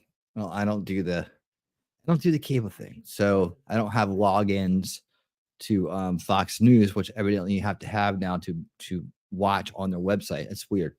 I think I didn't expect that. But anyways, yeah, so we'll do part 2 tomorrow night for winning 2024. We will do that, and now we're going to get to the winning 2024 election news and all that stuff. So if you're here, please hang out and check out some of the stuff we're going to cover tonight. We're going to be talking about the illegal aliens and all the trouble they're causing. We're going to be talking about some of the shenanigans coming up to the election that they're trying to pull. I got a lot of good content for you tonight. We're also going to do some updates on July 13th and some de-griftings that need to be done. Because there was a few things that popped off this week. I just want to point out how the grift works and not to fall for those things, and just ask those creators to do better. That's what I do. I don't say get lost. I say do better. Do better. You can do better. We need to do better as a group, right? When it comes to making sure that the people that come to us for content are well informed and are living in truth. Otherwise, we're no better than the mainstream media. I won't ever succumb to that. I don't care if that means I sit here with, I sit at 4,600 subscribers for the rest of my life. I'd rather go down with my integrity than go off without it. So that's the way it goes here. That's what winning reality is all about, because we want to have a reality of truth. We want to have a reality of based in reality, thoughts and ideas and understandings, right? Welcome watchers, please consider subscribing to the channel, hit the like button, and if you enjoy the stream, please, thank you so much for that. Gotcha. Well, we're always glad you're here. We know that you're always here. We hit the like button. We are over 1,000 views for the evening, so let's get that let's get those likes up as well, because that really helps defeat the evil methodologies of the YouTube platform that like to suppress content creators like myself. Let me go ahead and get my my playlist up for tonight. We started off with a great interview. We caught some of the interview with JD Vance. That was some good stuff. We did do an update, and there is a new update on the Georgia shooting, which I want to go ahead and play for you now. Let me see if it's ready. Oh my God, it's sideways. What are you doing to me? What are you doing to me? It's only 14 minutes, but guys, you're gonna have to turn your head sideways. Hold on, 9 minutes ago. I think, okay, so never mind. Okay, so here we go. We started out with an update on the Georgia shooting. We're gonna go to the latest update on the Georgia shooting here, and then we will go into our winning 2024 content, election coverage content. Let me make sure I have it all ready for you guys.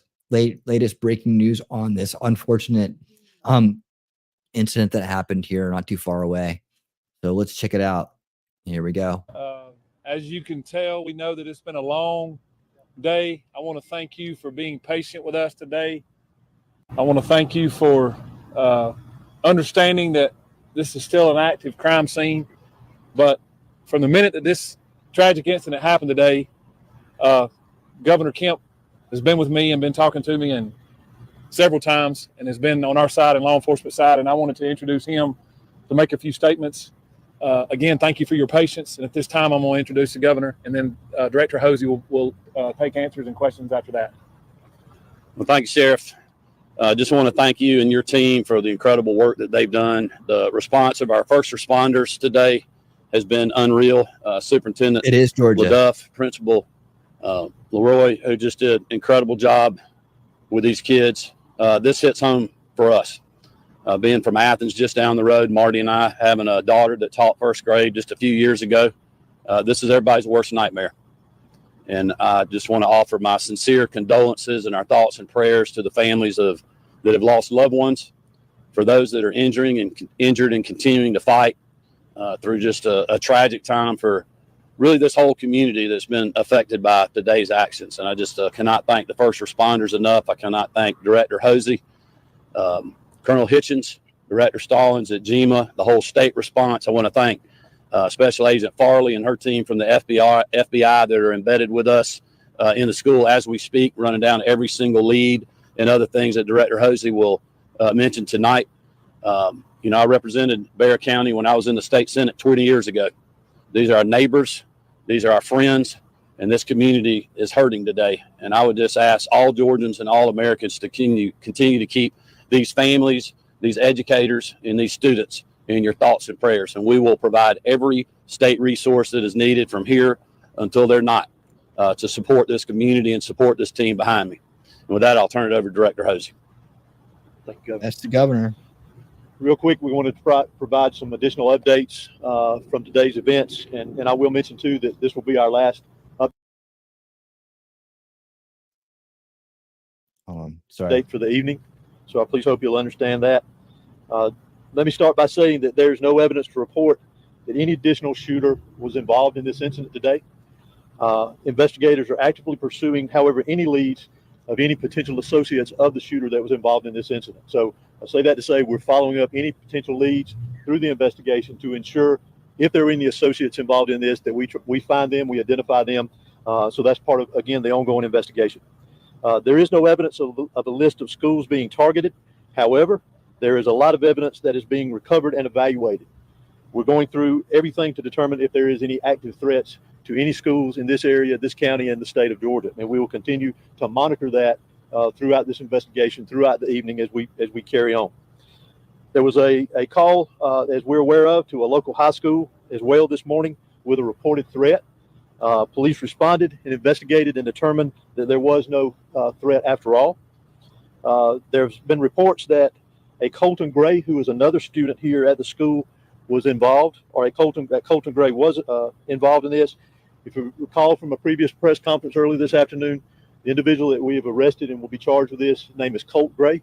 But there is another student here at the school with a very similar name. We want to ensure everyone that Colton Gray is not involved in this incident. That is the name that I provided you earlier this afternoon. People will jump and do dumb things. So those reports were inaccurate, if that was passed on to you. I do, however, want to identify the victims of this incident today, those that lost their life in this tragic event. Mason Schermerhorn, age 14, who is a student here at the school. Christian Angelo, who is 14, also a student here at the school. Richard Aspinwall, I'm not sure of his age, but he was a teacher here at the school. And Christina Irmery, I'm sorry for my pronunciation, who was also a teacher here at the school. We will post a list of these victims for the correct spellings for everyone later this evening after we complete the press conference here. Also, as it has been released, the FBI's National Threat Operations Center has received anonymous tips in the past of online threats to commit school violence or school shootings at an undetermined location and time. The FBI referred this information to the Jackson County Sheriff's Office for action. The Jackson County Sheriff's Office identified and located Gray, who is our suspect in this case. They conducted an investigation at that time, and there was no probable cause for arrest or to take any additional law enforcement action. This is not recent. This is in the past, but we wanted to bring that to your attention because we are pursuing that, working with the FBI on that, and any connection to that incident that could be connected to today's incident as well. Okay, so we're also aware of some previous contacts that the Department of Family and Children Services in the area had with the suspect and his family, and we are pursuing that avenue as well too to see if that has any connection with today's incident. Let me stress again, as we have many times, that this is still a very fluid investigation. It is still very active. We will have agents and there'll be law enforcement personnel that will be pursuing investigative leads and collecting evidence throughout the night and into much of tomorrow, I would anticipate as well. We again ask for your patience in that. This is a criminal investigation, and we're going to treat it like that. So I apologize ahead of time if we don't answer some of the questions that you may ask. So please understand. I also want to bring note to one very special thing that we do not need to forget about here is we have heroes in our midst. We've talked about our law enforcement personnel, our fire, our EMS. Those that are deceased are heroes in my book. Those that are in the hospital recovering right now are heroes in my book, but also the heroes that we need to remember is our faculty and staff here at this school. They acted admirably. They were heroes in the actions that they took. The protocols that this school and this system activated today prevented this from being a much larger tragedy than what we had here today.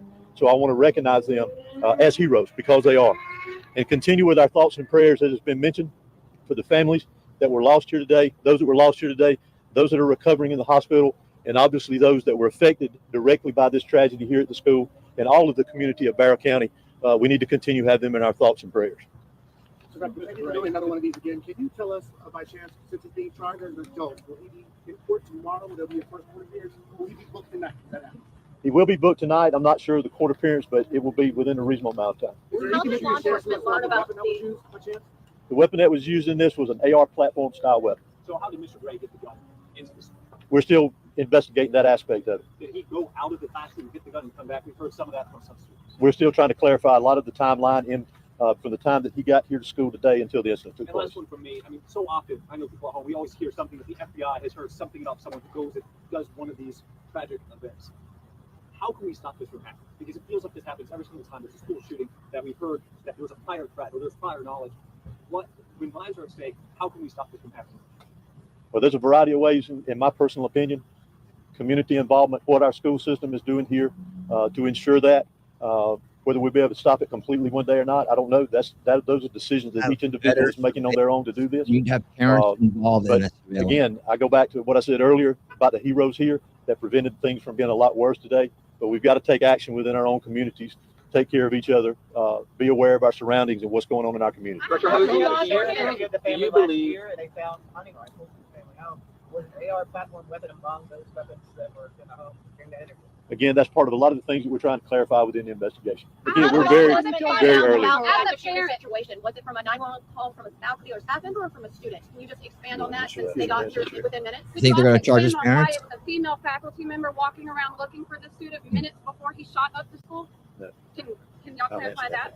I'll let Director Hosey answer that question. Source officer didn't approach him. Ma'am, let's get this question right here, and then we'll come You back asked to how was they notified? We discussed it and heard earlier. Law enforcement here within several minutes. So we're just curious how the notification went through. Did I want to hear about it from a student, or was it a faculty that made that call alerting law enforcement? All of our teachers are armed with a form of an ID called Centegix. And Centegix alarms us and alerts the law enforcement office after buttons are pressed on an ID, and it alerts us that there is an active situation at the school for whatever reason, and that was pressed. And we've had that about a week now. We've heard stories of students actually pulling other students while they're in the hallway, while all this chaos is happening, while shooting is going on. We've heard stories about students pulling their classmates into the classroom to get them to secure, to get them to safety. What do you think that says about these young folks who are, very 13, 14, 15 years old, that they're looking out for one another like that? It's admirable. It's like Director Hosey said, we have heroes among us, and those students and teachers that did that today saved a lot of lives. This could have been way worse than what and again, the investigation is still trying to file through that information, but those kids are heroes and brave as well to do that when they hear an active shooter around them. Let me get this one question right here. Did you have something else, ma'am? No, it was me. Okay. I was asking, why did the school resource officer not go looking for this kid and approach him, and why they sent a female faculty member to the room, to the outside Because women are capable. my daughter, looking for him instead of the school resource officer, or why the school allowed this boy to come and go from the class all the time. He would go and sign up for the restroom pass, leave the class, and come back sometimes, and sometimes never come back. He has been wandering this school. With all due respect, ma'am, I think your information is incorrect, and our investigation is going to lead to what we have, and we will be glad to answer your questions once that's done. I guess victims are lying to me then. Possibly. Sure. What can you tell us about the SROs? You talked about a lot of heroes. You talked about how one of the SROs encountered the shooter. What can you tell us about them, who they are, how long they've been working here, and what they did today? Both of the SROs that are here at these high schools, all of my high schools, I have two there. Both of the SROs, to include a third one, was here today, not for any other reason other than to help and assist today. They're the true heroes as well. They were actively looking. They had an alert, I guess, if you will. And when they interjected, or when this shooting began, they interacted with the shooter, Mr. Gray. And as soon as they made contact with him, he gave up immediately. Can you share these officers' names?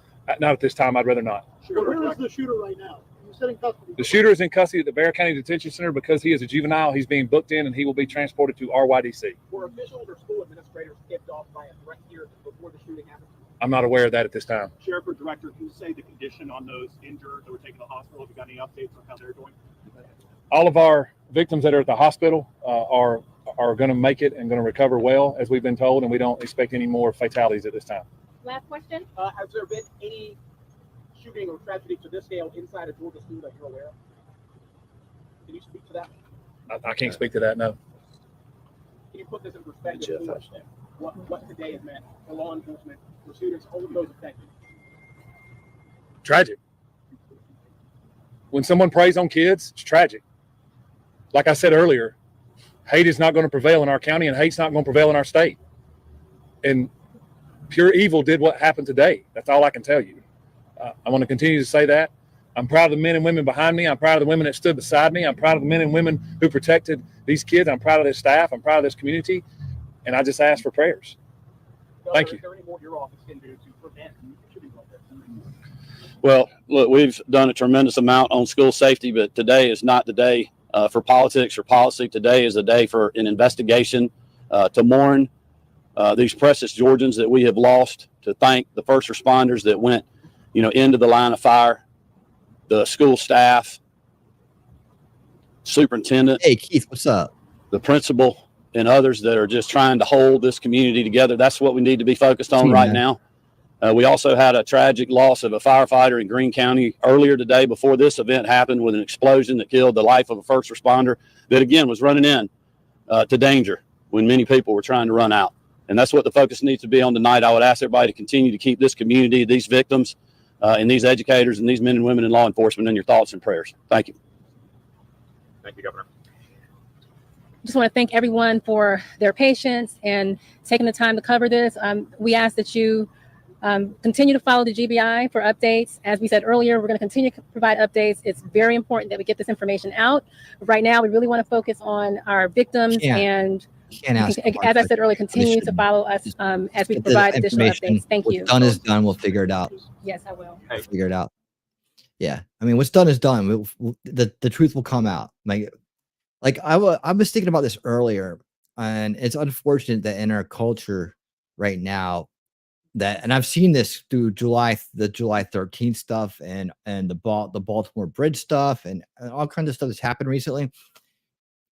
This life is not the movies, right? Like in the movies, they seem to know everything right away, right? We are not there. We're not there. And when people do sloppy work, you get reactions like Sandy Hook, right? When media does sloppy work, they make assumptions about things. They put bad information out too fast. You get parents being harassed that don't deserve it after their children die. Like that's the end result of this. You get conspiracy grifters that just make a fortune off of lies and misleading people. That's, again, another thing I would talk to Gary Franchi about if I get to do the interview with him, about how we're going to be a better how the new media is going to be better than the old media. We can't repeat the errors of the past. We can't keep this first to market thing. We're not there as a society. We're not there where we can have instant answers about everything, right? And have them worded correctly and all this other stuff. We also have a legal system as well. Investigations are set up a certain way, right? And none of us here are, at least that I know of, are professional law enforcement investigators, right? So it's really easy to sit in an armchair and criticize, but we have to understand they're in the middle of shit. I would say that if you really want to know what it's like, get that job. If you really want to know what it's like, go down there and watch what they're doing. That be on it. Otherwise it's done. And these people aren't coming back. Luckily, this guy didn't get wasted. He's going to be able to hopefully disclose what was going on.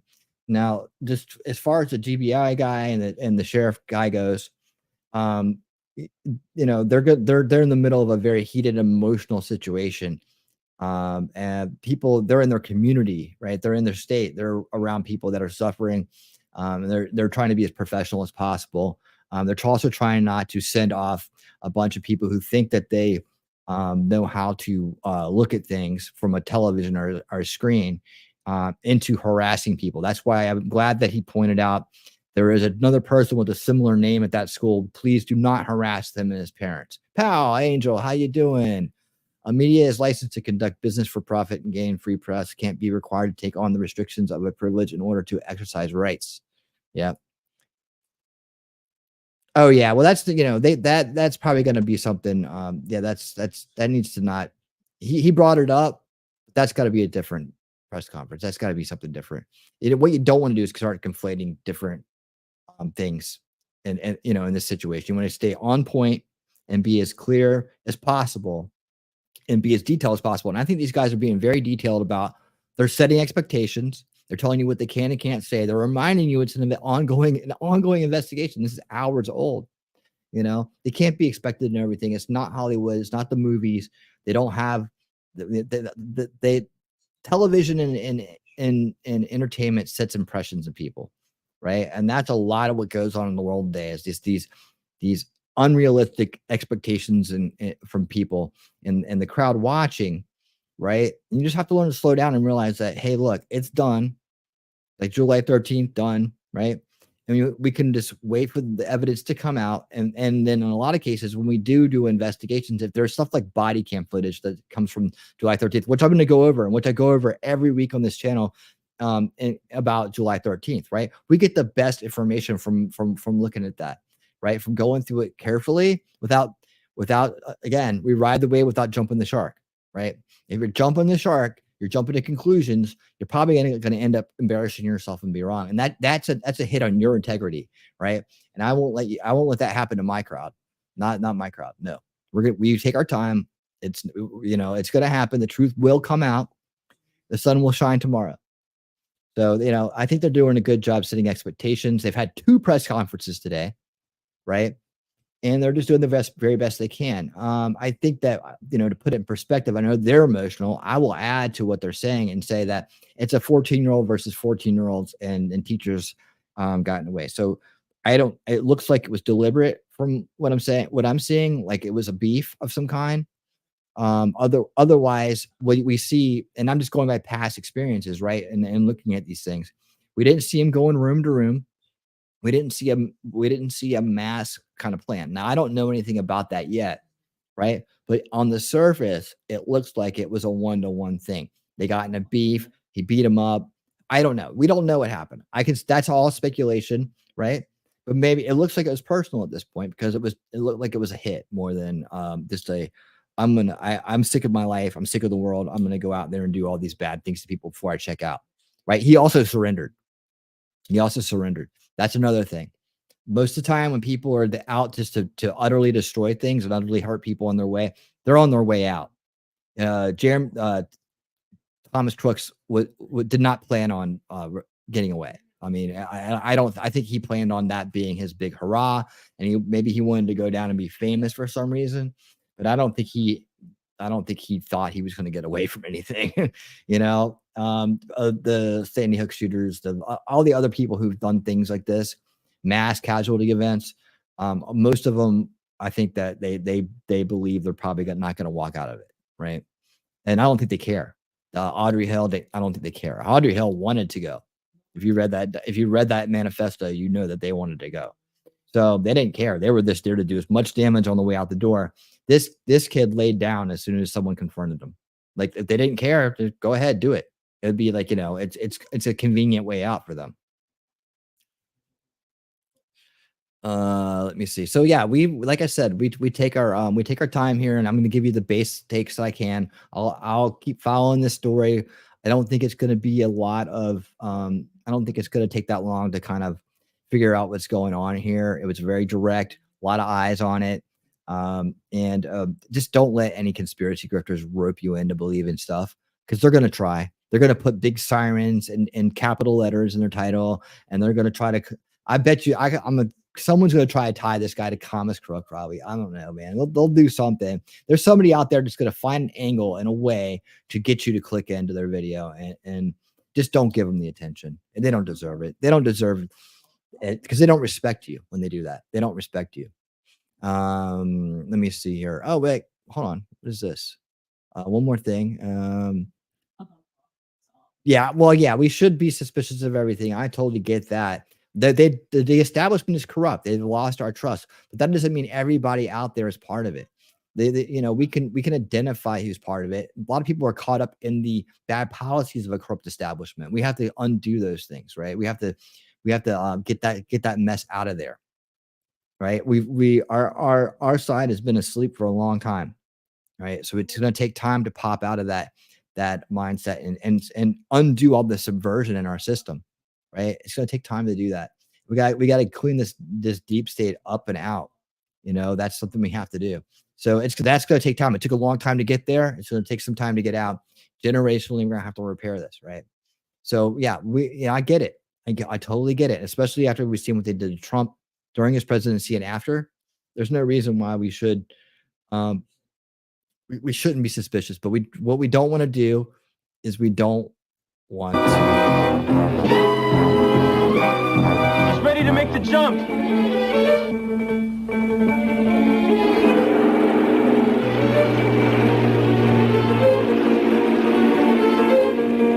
There he goes.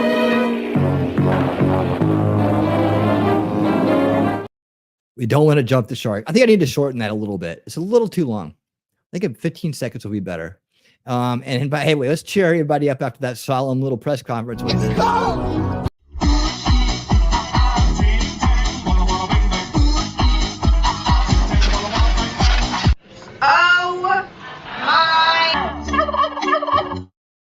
Pal Angel, thank you for the $5 super chat. 19 nervous breakdowns or genetic breakdown in IQ. Oh, I don't know how to answer that question. It's mind control. That's my answer to that. It's mind control of some kind. It almost 100% of the time is, really. Whether it's political mind control, social mind control, it's out there. It's something we need to think about. There's ways that we can fix this, but it's a generational fix. It has to start with the youngest amongst us, youngest generation, and we have to give them the tools to fight back against these kind of mind controls. And right now, the people that are in charge of what's going into their heads have bad intentions. They have bad intentions and they have an agenda. And we have to take the power back from them. We have to get them out of the way, and we have to put in things that will last a lifetime, last generations, that will make those bad guys not be able to be effective, not be able to be as effective. They'll have to change their strategy. They'll have to go somewhere else to try to get what they want. We have to remove the enablement. Remember this: remove the enablement to resolve the root cause issue. That's what you do. That's what you do. All right. These kids are pawns, question everything. Well, the mind control of social media. We did a great documentary recently called The Social Dilemma. If you didn't catch that with us, watch that. It's on Old School Watch Party Sundays, I believe. The Social Dilemma will explain a lot about how come the social media is extremely dangerous the way it is, and that this attention-based society is behind a lot of it, right?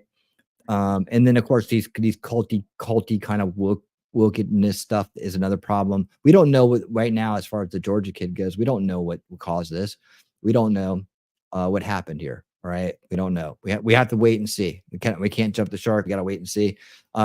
Year says the FBI Atlanta office interviewed a 13-year-old lad. Yeah, we read that. See, and posted school shooting threats. They interviewed him, released him. They didn't confirm it was the same. No, they have not confirmed it. And yeah, it's the FBI office. Now, just to be clear, the guys that were out there today were the GBI, Georgia Bureau of Investigation, not federal, but state. Okay, so just to be clear about that, that's the guys you saw out there with the gray vests and the neon patches and stuff. Let's see. Pal says, silently, you are sleeping now, thinking there's no way out. Me, yeah. I'm not jumping this. No. I talked to the crowd. I talked to people who may watch the video later. So no, I take comments. If I was gonna say it, I would say it directly to you. Right? So I promise you that. So yeah, I remind my crowd all the time. It's like sometimes I'm talking to you. Sometimes I'm talking to the people that are watching later. I was like, but you know, the people that I come here all the time, they're used to the kind of that style, right? But no, I'm direct. I'm direct. I'm not scared to be direct at all. I felt like I like the sketch moments. Yeah. Well, I'm gonna adding more and more. So I need to kind of redo some of mine. So I've been starting to do more, and I'm trying to get them where they fit into what I'm saying, and you know, all that stuff. That episode was the demise of Happy Days. Yes, that was the moment when Fonzie jumped the shark. It was the demise of the Happy Days, right? I watched an interview about that when I was looking for that video clip from Ron what's his last name? Goddamn, I'm gonna say Ron Adams, but I know I'm wrong. Ron Howard. He was saying that they thought it would be funny and that they thought it would be all right. They were kind of wrong about that. See, the most important person to be suspicious is ourselves. So it causes us to slow down and make sure we actually saw and heard what we thought we saw or heard. Too easy to things we did if rushing. Dude, that's a great statement, Thomas. It is.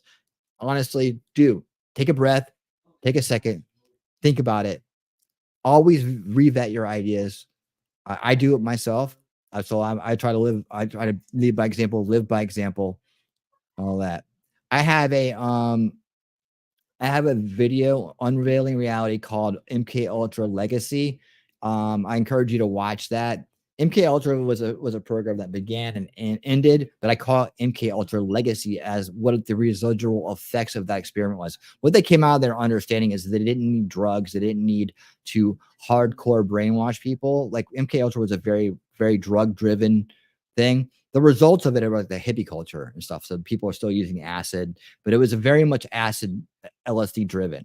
Right. So what I do is I pull up documentaries on MK Ultra and I give you the nitty-gritty details, the background, and I talk about how it's actually evolved and how what they did is they took that experience and they learned from it, and that's more implemented into how they socially control people and how they understand. It's more of a psychological experiment. What they were trying to do is coming out of the Korean War is they thought the Koreans had mastered some kind of some kind of very hardcore mind control, and they wanted to make these super soldier kind of like, that wouldn't care about going in and doing hits and things like that, right? So they started doing experiments with LSD, and that's where that came from. But it's all in my stream. I don't want to spoil it for you, but go out and watch it. It's on Rumble, it's on X, it's on Rumble and YouTube. It's called MK Ultra Legacy, and it's under the Unveiling Reality. I don't know if I have an Unveiling Reality playlist on Rumble. I may. But look back, you'll see it. MK Ultra Legacy. It's very educational. I think you'll enjoy it if you're into that topic. Let me see here. Oh no, you're all good. Hey, be yourself here. Be yourself here, man. Be yourself here. Absolutely. I'm here to talk to you guys, and I appreciate the interaction from you, California.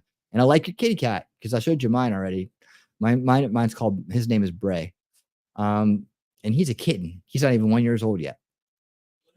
Let's see, winning and pow. I need to do a deep dive on dependent versus independent personality types and how it is caused to form one way or the other in early post-birth life. Well, yeah, that's interesting because if you come back on Saturday night for Winning Saturday Night, that's my kind of blow off some steam show where we just do good news of the week and funny videos. So if you just want to chill out and you won't see any kind of tragic stuff, for the most part, we just talk about good news. Like some of it's politically driven, a lot of it is, but it's good news about it, right? Like, oh, look, this is funny. This person got owned, or whatever. And then we do funny videos. I got a bunch on Gen X this week. I got a bunch of videos on Gen X, some comedy skits. Gen X was the last independent generation, right? Really last of the feral kids. And I'm Gen X, so deep down inside, I don't give a F. But it's like, but it's really cool. So I think you guys will dig it. Come back for that. But that's the independent personality types. There's still plenty mixed in generations. Depends on how you grew up and what's going on. But man, these days it makes it really hard. They're trying to breed dependence. It's social engineering, right? They want more dependent people. So you'll go to your mainstream media and your government to take care of you and to tell you what to think. So we got to beat that back. And that's the more of us that are awake and aware now, the more of us that get involved, the more of us that understand that we have the power to change things through an immersive style, that's spontaneous order, right? Spontaneous order where we all do our parts when our parts call on us, right? We follow our callings, our passions, like I'm doing here on this channel right here. I'm giving you 2 decades worth of research and understanding and deep involvement in all these issues, politics and conspiracy debunking. And then also not just debunking. I'm not denying conspiracies because I believe in conspiracies. I believe conspiracies are part of life.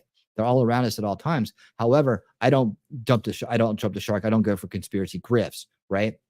If they make sense and they're real, I find out. If they're bullshit and they're just mind control, I find out, right? And I've been doing that for 2 decades now, and that's what I'm delivering to you. So my life's work here is for you, and it's to help other people have a roadmap through what we call the second veil, the alternative narrative, to understand how the first veil works, the establishment narrative, how informational mind control. We are born into it. We were born into a war for this country.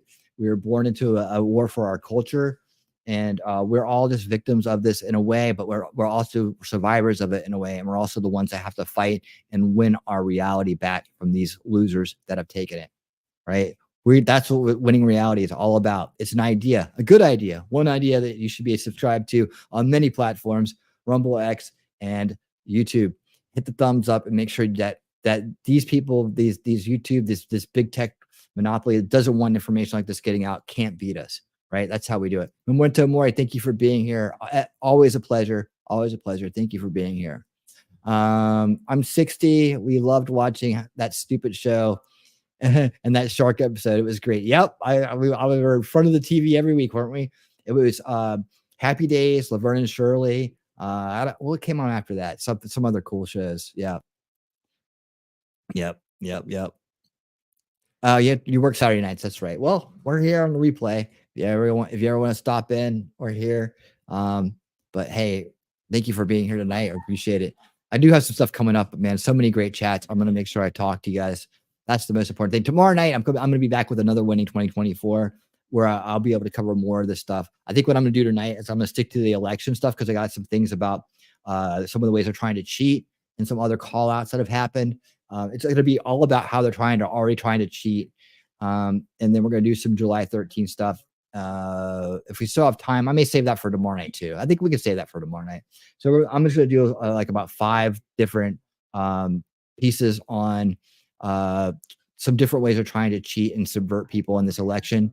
And then we're going to, I'll be back tomorrow night for a full show because we did this show tonight. So if you guys are here and enjoying the content, come back tomorrow night at 8 p.m.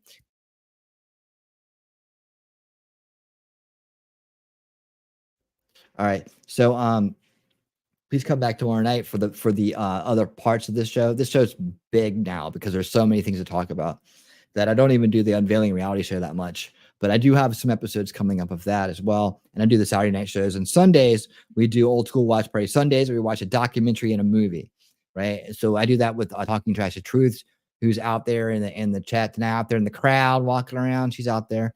So we do that show. And then on Mondays, we do Unrig the Game, where we read audiobooks. We're doing Vivek Ramaswamy's Woke Inc.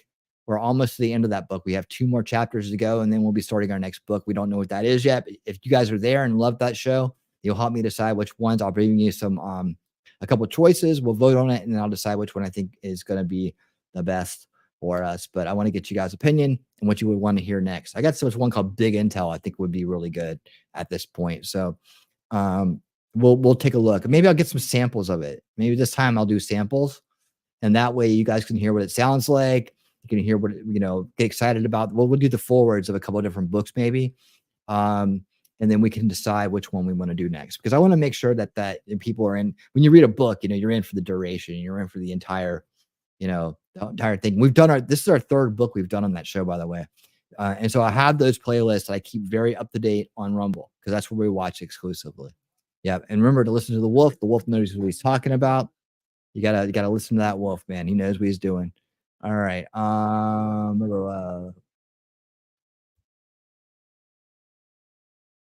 right. Unfortunately, society has become more prosperous.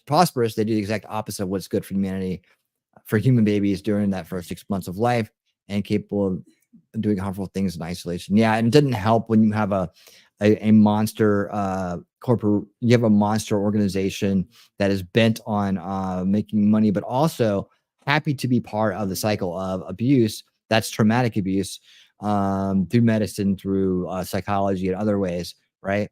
That create a whole new generation of people that are broken and hurt in some way, traumatized in some way, and they're open for corruption. They're open for steering into doing things like, joining a mob that are now interfering with students trying to go to school, saying free Palestine, because one side's oppressed and the other side is capitalist in someone's opinion, right? And so just to further their own Marxist agendas, weird stuff like that, turning them into freaks, turning them into people that have scarred themselves for life and are now damaged, because they're the people that are most likely to do corrupt things and commit crimes. That's why the cycle of abuse is so effective for those who want to rule over us. It keeps us divided, and it gives them a whole new generation of people that they can pluck out to be part of their corruption, right? Whether they elevate themselves to becoming part of the deep state or the bureaucracy, right? They're obedient and they'll do what they're told, and they will they'll live in a demoralized state because they were demoralized through this abuse. Right. And what does that do generationally? It keeps the wealthy elitists who fund these organizations in power generationally, so they can hang on to their wealth and they can further their agenda, which is for complete domination over each and every one of us from cradle to birth. That's the way it works. We, the people, have the power to make this life free and beautiful. Let's use that power to make this life a beautiful adventure. Charlie Chaplin. Absolutely. He didn't say much of the movies, but that was a great statement by him. I love hanging out with the young crowd. I found that the young crowd likes my old grandma knowledge. They do. And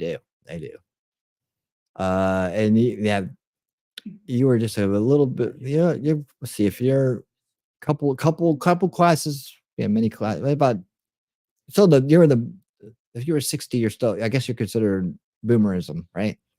Yeah, that's okay though, because we were the last of the tough generations. That's the boomers and the Xers. And the silent generation are still some of those around as well. A Schoolhouse Rock, man, ABC. That prosperity enables us to do harmful things and more. Well, probably it shouldn't, though. And that's another thing we got to fix. We can't let prosperity turn us into that cycle, that 30-year cycle, right? We can't let prosperity turn us into idiots. And that's why we need solution culture, a culture that has built-in solutions to these problems, right? People will not become more decadent and less checked out if the education is there early on that teaches them this stuff, right? That teaches them the proper history. Nobody ever taught this history about this, right? How people become decadent and then let go, and then corruption creeps in. We have to always be fending off corruption. Liberty is what we want, but it ain't free. And we have to always we always have to fight to continue to hang on to it. Or the worst amongst us, the authoritarians, the evil people driven by evil energy with the evil intention to rule over other people, will take over, because that's their driving force in their lives. That's all they're driven towards: destruction and domination over others, because they think that you're just their property. They think you're just here to serve them. That in their minds, that's called elitism. In their minds, that's what they believe. And it's a mind virus. It's the mind virus that drives all bad things in our world, right? It's the ism that's behind racism, sexism, whatever kind of other isms they come up with these days. You have to start from a place of superiority, and that place comes from the elitist mindset. So without the elitist mindset, those other isms, they don't exist, right? Because you don't think you're better than anybody else. You don't think that anybody else is your property or here to serve you or anything like that. You'll have respect and empathy for human life, remembering how you were when you were born and how it all went down. That's what it's about. Let's see. If I keep reading chats, I'm never going to get to this stuff. So let me see. Great Rumble channel. I'll share it on True Social. Thank you, California Tiki. I really do appreciate that, man. We love new people. Love having you around. If you ever do YouTube, we got a YouTube crowd over here. Would love to meet you. They see your stuff on the screen. So if you ever want to pop into YouTube, man, we'd love to see you. Love to see you. Wow. We're just jamming over here tonight. Okay. School's on later on. Scholars later on, right? There we go. All right. Genocide is never okay just because you don't like them, right? No, it's not. Gen X is the forgotten generation, but are most likely the most well balanced in logic. Yeah. Well, yeah, they try to forget us because they don't want people to listen to us, but we don't care, right? We don't care. Sometimes, yeah, when they need us, they call for us and we come running in. All right. So, because we get it done. We get it done. Gen X get it done. Okay, so let me go ahead, and liberty is an absolute right. Yeah, liberty is, well, like Ron Paul said, we get our rights from our life. When you're born, you have these absolute rights. We get a natural law, it really starts to make sense about how that works, right? And those are the outer veils that I owe everybody a deep dive on one day. I've been introducing it slowly, but it's such a complicated topic, and so much is going on right now. It has to wait till next year. So I'll get into natural law as promised next year. I've been promising it for a year now, so I have to do it. But we have to. Liberty is knowledge capable of defeating tyrants, based on being based. Yes, absolutely, pal. All right. I'll admit I was asleep for 25 years, didn't pay attention to what our government was doing. They crept in quietly and took over. Now we know. Absolutely. And hey, don't blame yourself, because honestly, it started before you were born. So you couldn't have stopped it. And our lack of technology information, they had that all under wraps. We did a series on Rumble, Old School Watch Party Sundays, called The Century of the South. It's a 4-parter. It's got its own playlist on my channel. I'm giving you all kinds of things to watch tonight, California. I'm giving you all kinds of things. I might just short your name to Callie, if that's okay.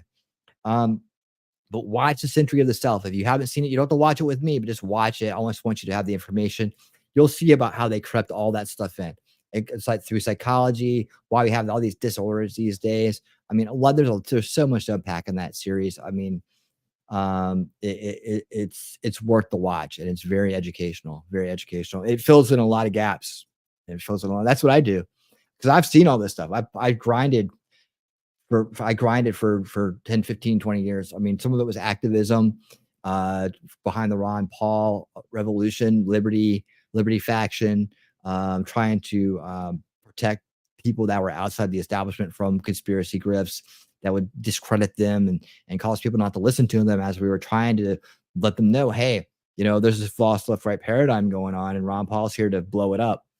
And we're here to and expose it, and then take the GOP, the party, back, and destroy the illusion of choice and give you real choice. And that's what's happened through Trump and MAGA, and that's how we got here. But yeah, that's all there, all that stuff. So okay, let me get to the first story here, because I just went off there, and we've been here for a while waiting on everything. So let me go ahead and pull this down and pull this up.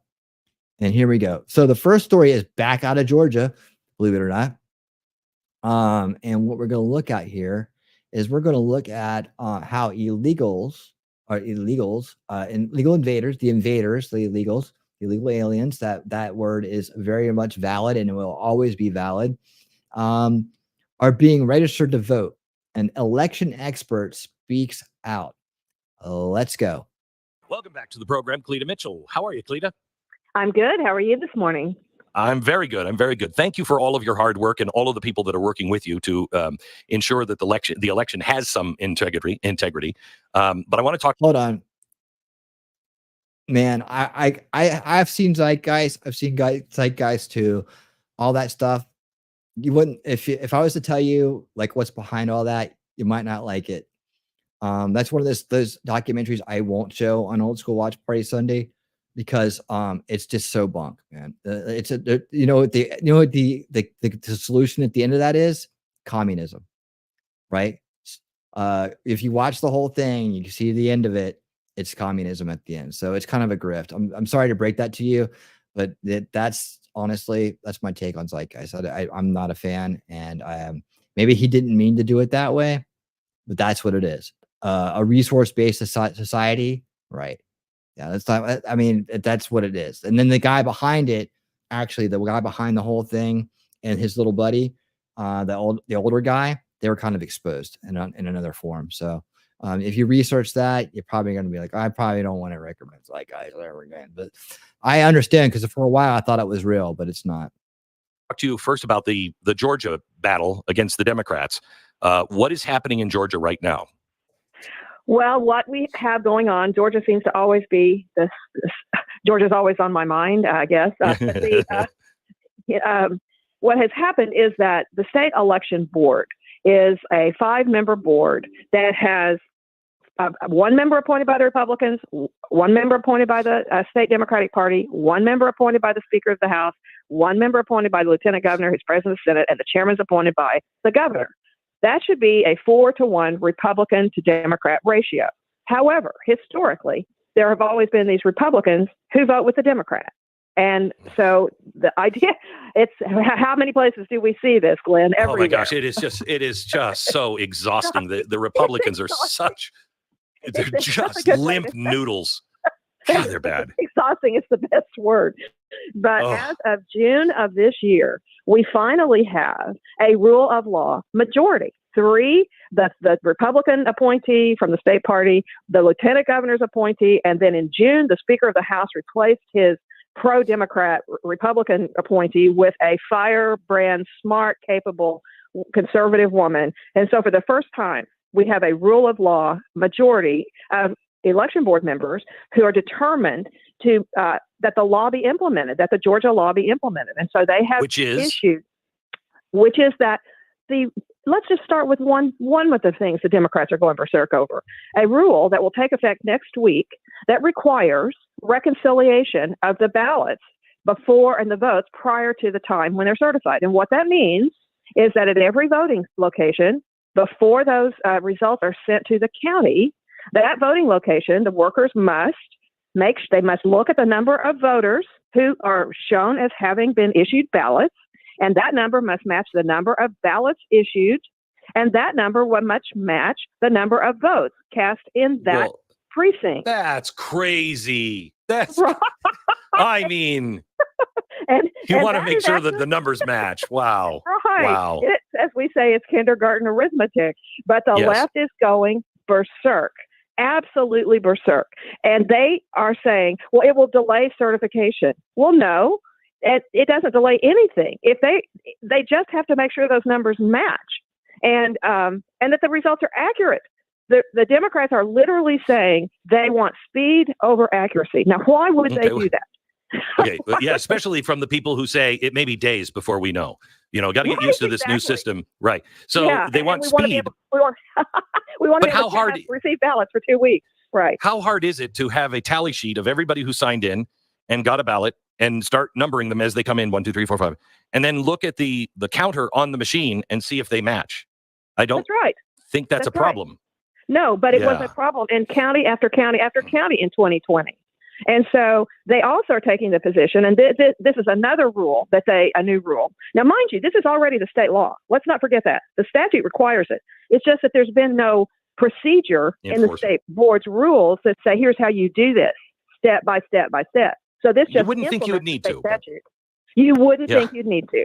But another rule says that the members of the board at every county, you have either a 3 or 5 member board. It's up to the county, and it's it's a bipartisan board. It's either 3 to 2 from whatever party controls the county because it's appointed by the county party and the county commissioners. So if you have a Democrat county commission, as in Fulton County, the Democrats will control. If you have a Republican county commission, as in some of the red counties, the Republicans will control. But it says the state law says that they take an oath to certify the elections, that it's a true and accurate, that each of them has to sign the kind of a big deal.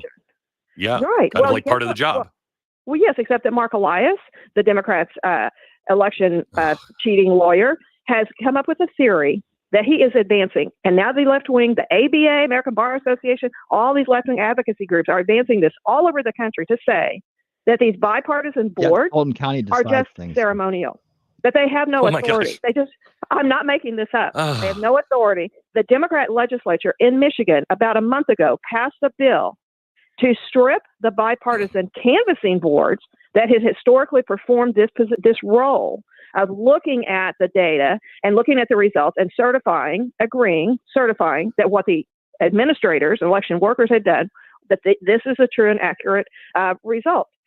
And I call it, what I call it? I decided, this is like Fauciizing the election process. Don't ask any questions. Trust the experts. Do what we say, and don't look behind the curtain. So that's what they're doing in Georgia. we're talking to Cleta Mitchell. She's her website is who'scounting.us. But what's happening in Georgia, and I want to expand this a bit, are illegals being registered to vote? Yes, they are. And here's how it's happening. You have you have them going into the Department of Motor Vehicles or whatever it's called in your state, Department of Transportation, Department of Driver Services. And 31 years ago, Congress passed a law saying that states must, when issued a driver's license, that people must be given the voter registration forms. They must be given those forms at the DMV, or if you go to sign up for food stamps or welfare benefits, that wherever people interact with these two types of government agencies, they must be registered to vote. And so that law also requires that states must accept and use the federal voter registration form. Well, that form just has a box to check. Are you a citizen? And we have ample evidence over a number of years where people will check the box, no, I'm not a citizen, and they get sent over and registered to vote anyway. Well, now what you have, and I have had reports, people have seen this all over the country, that when they have been going in, being just normal people going in to get their driver's license renewed or a tag for their new car, and they see these clusters of people who clearly don't speak English. In Michigan, a fellow sent me something about a group, and this woman had a big sign around her neck that said interpreter, and she was taking them in to get their driver's licenses or their ID cards. And I have absolutely no reason to think that they're not automatically being added to the voter rolls, because Michigan has a new law that you have to opt out. You have to opt out in Georgia. And these people don't even speak English. How are they even going to know that they've been added to the voter rolls? Because they're automatically added. And once they get on those voter rolls, it's very difficult to get them off. And the two ways that states have historically confirmed identity and residency were with the driver's license and with the Social Security number. Well, you don't have to be a citizen to get either of those. And in 19 states, illegals are issued driver's licenses. It's been a big push by the ACLU. So it's a very big problem. It's a very big problem. And what we finally figured out. Go ahead. No. What we finally figured out is that the only way that the states could, if they wanted to, right now, they could run their voter rolls against the database that the DMVs have of citizenship because of Real ID. The DMVs are required to only issue a driver's license, one of the Real ID licenses, to someone who's a U.S. citizen or a permanent resident. You don't have to be a citizen to get a Real ID.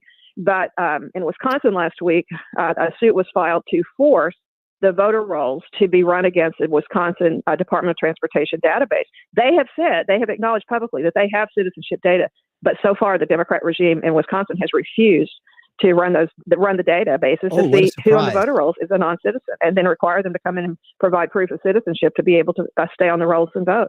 It's a very big problem. All right. So, Cleta, in listening to this, I can imagine the average person says, it's already taken. It's done. They've already won because they're going to cheat, and it doesn't matter anymore. And if they're not saying it now, they will say it by the end of this election season if things look shady, which I can't imagine that they won't, just because of the number of illegals. Right. So what do we do to help shore this up? Every American, Republican, Democrat, Independent, should all be on board with making sure there is no funny business in a blue state or a blue district or a red district. It doesn't matter. Nobody should be voting that shouldn't be voting, and every vote should be counted that should be counted, that is an actual voter. So Cleta Mitchell is with us. She is the Election Integrity Network founder. And we've been talking about Georgia and some of the other places. All of these swing states are so important right now. She's with who'scounting.us. So what do we do, Cleta? Well, there are a couple of things. Specifically talking about non-citizen voting, we have formed a national coalition. Thanks and people can sign up at it's www.onlycitizensvotecoalition.com, and you'll get the weekly newsletter. And we have a national working group that meets virtually every Thursday at 11 a.m. Eastern time, and we're going to sponsor a national Only Citizens Vote Week, and that will be September the 15th through the 20th. We have resources people can download. We'll have full kits by next week where people can download, take them to your local printer, print signs, go to your local DMVs and find out, talk to the manager, say, what are you doing to make sure that you're not inadvertently or deliberately registering non-citizens going to there you go. See, people are saying there are ways that you can get involved and do things. I know that a lot of us are busy. Most of us have jobs and families to worry about, but this is little ways that we can do, little things that we can do right now for the next couple months, right? Next couple months to help secure this election. Like we can't just leave it up to Team Trump to do everything. We can't leave it up to the GOP to do anything. We have to do it. We have to take charge of our own freedom and liberty. We have to put it in our hands and do it, right? We have to be part of this. If you can do it, and if this inspires you, be part of it. Local election boards will have step-by-step instructions about what people can do, talking to their county commissioners, going to their state legislators, calling on their governors and their secretaries of state. We have specific action plans to create visibility. And, the reason we picked that week is because September 17th, Tuesday of that week, is the day it's National Constitution Day. It's the day we commemorate the ratification of the Constitution.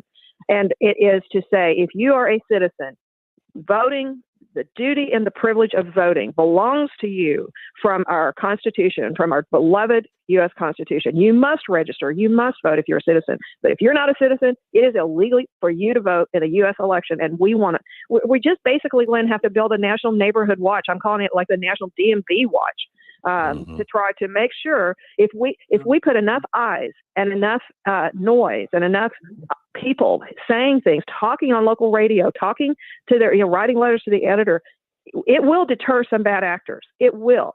That's why neighborhood watch is important. It doesn't change the law. It's just people watching in their neighborhoods, and we better be watching in our neighborhoods about these left-wing NGOs, non-governmental organizations that are bringing illegals all over our country into the communities. We need to be watching how is that translating into registrations of new voters illegally in my county. All right. It's Only Citizens Vote Coalition. What's the coalition.org?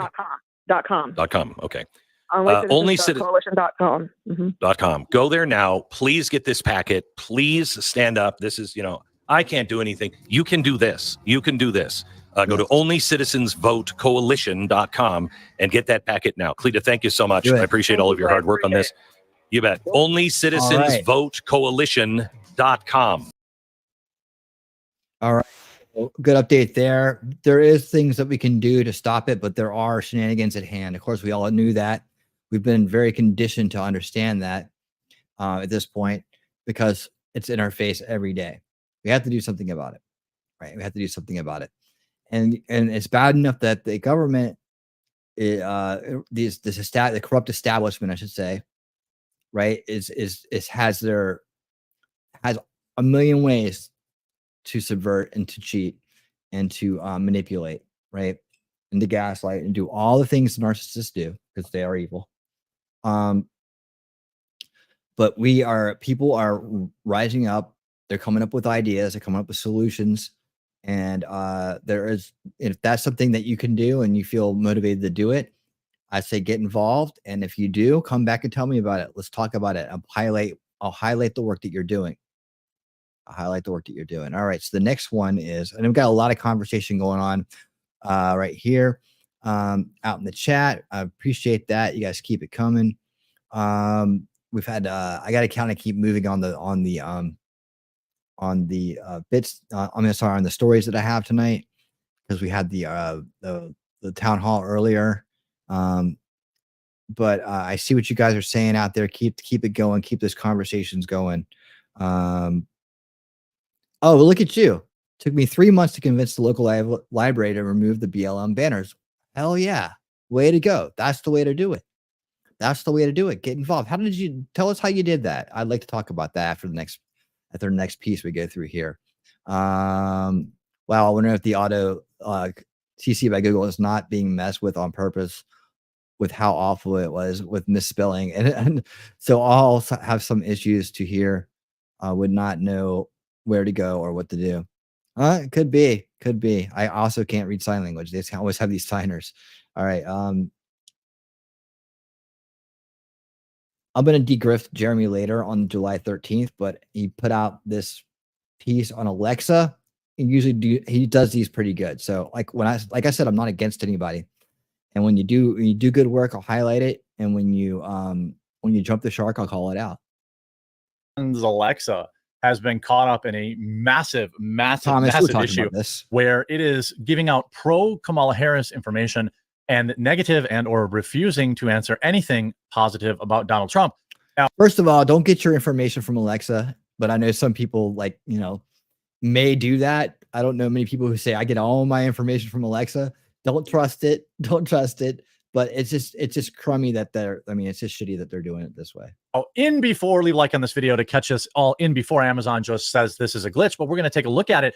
But also we need to take a look at and remember exactly how Google AI, this isn't the first time one of these, super huge mega corporations has done literally everything they can to try and swing the election.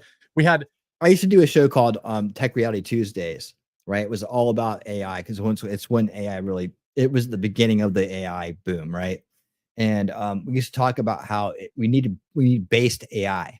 We can't if you just use the information that's out there, that's being suppressed, that's also being you only use establishment narrative sources, you're going to get that result from AI because it doesn't know any better, right? And whatever it doesn't know, it'll make up. However, we need to have a more based AI. But now that's another reason why we don't need conspiracy grifters out there, because it'll mess the AI up just as bad as the establishment does. Hey, thank you, Wolfram. Thank you for being here. I know you have to work in the morning. I appreciate all that you do. Thanks for being here, buddy. Have a great night, and I'll see you tomorrow night. Mark Zuckerberg, saying, wow, geez, I just didn't know that my $200 million I donated would have had any effect on the election whatsoever. I'm sorry. Me so sorry. Please do not prosecute. Yeah, I get it. And I understand that you have an attitude about it. But I mean, I covered that Zuckerberg was sitting with, happened to be seated next to Vivek Ramaswamy at a UFC fight, which he's really into because he's a black belt in jiu-jitsu. And that he may, like I said, he may come around, man. I mean, and we can't shrug off people that come around if they really sincerely do. And he's out there disclosing things that went on that he may not have disclosed in the past. The establishment will come after him, and they'll come after him too. So I'm open-minded about it. I realize there's a lot of harm that's been done, and sometimes it's hard to make up for that. But we've seen those arcs our entire life. It's a story. People are misled. They do bad things. They have a moment of clarity. They come back around, and they, in the end, even though they're not a very liked person, they end up doing good, right? And in the end, so let's just hope that's the case in this case. I just have hope for that. I mean, there's a lot of people that think a lot of bad things about Elon, but look at all the good he's doing, right? So we have to be open-minded, and we have to kind of like give people second chances because we're all born into this subversive, socially engineered establishment narrative, right? And a lot of people can get caught up in that for their entire lives. They can never see the walls around them and never understand that they're being manipulated and used. I mean, we just don't know. I'm willing to give people chances. So I'm not gonna run him through the mud too bad if he wants to help out now, right? So if that's the case, okay. Maybe Vivek's very persuasive. Vivek's very logical, and he's very likable. And if he got through to him in that conversation they had at that UFC match, and that changed his mind about things and made him realize something, he's never had a chance to talk to someone like Vivek before. It's hard to believe, but it could be true. You can be very isolated when you're wealthy. You can be very controlled when you're wealthy, especially when you're wealthy and you're powerful. So I just kind of keep an open mind. I don't have the pish posh attitude like he does. I'm more like, okay, well, let's wait and see. Let's see. Okay. And sometimes that works out for me, and sometimes that turns into Gary Lamb. But otherwise, it's we just have to. I mean, it's just imagine that all of us at one point were probably sucked into the establishment narrative. We probably believed what they were telling us, but by the grace of God, we were able to escape it. Right. So you talk to any of us maybe 10, 20, 30 years ago, who knows how long ago it was for you. Some people even 5, you may have sounded very different and had very different ideas than you do today. So that's all I'm saying. Keep an open mind. Right out in the open. We're going to take a look at it. By the way, if you haven't yet, we're going for 10,000 followers on Tailgates for Trump today. It's Tailgates number 4 Trump. See, this is why I don't, you know, I'm going to call him out on his July 13th stuff. Cause I think maybe if he saw what he was doing, he may care, right? He may not even realize that he's caught up in his own bias, right? And that he's jumping the shark at every turn when it comes to July 13th. But look what he's doing right here. Tailgates for Trump, right? He's doing this right here. That's pretty cool. So that's helpful. We're all on the same team. We'll work this out after we win, right? We'll work it out after we win. It's also tailgates4trump.com to sign up and join the movement. If we're going to beat these people, we have to work together.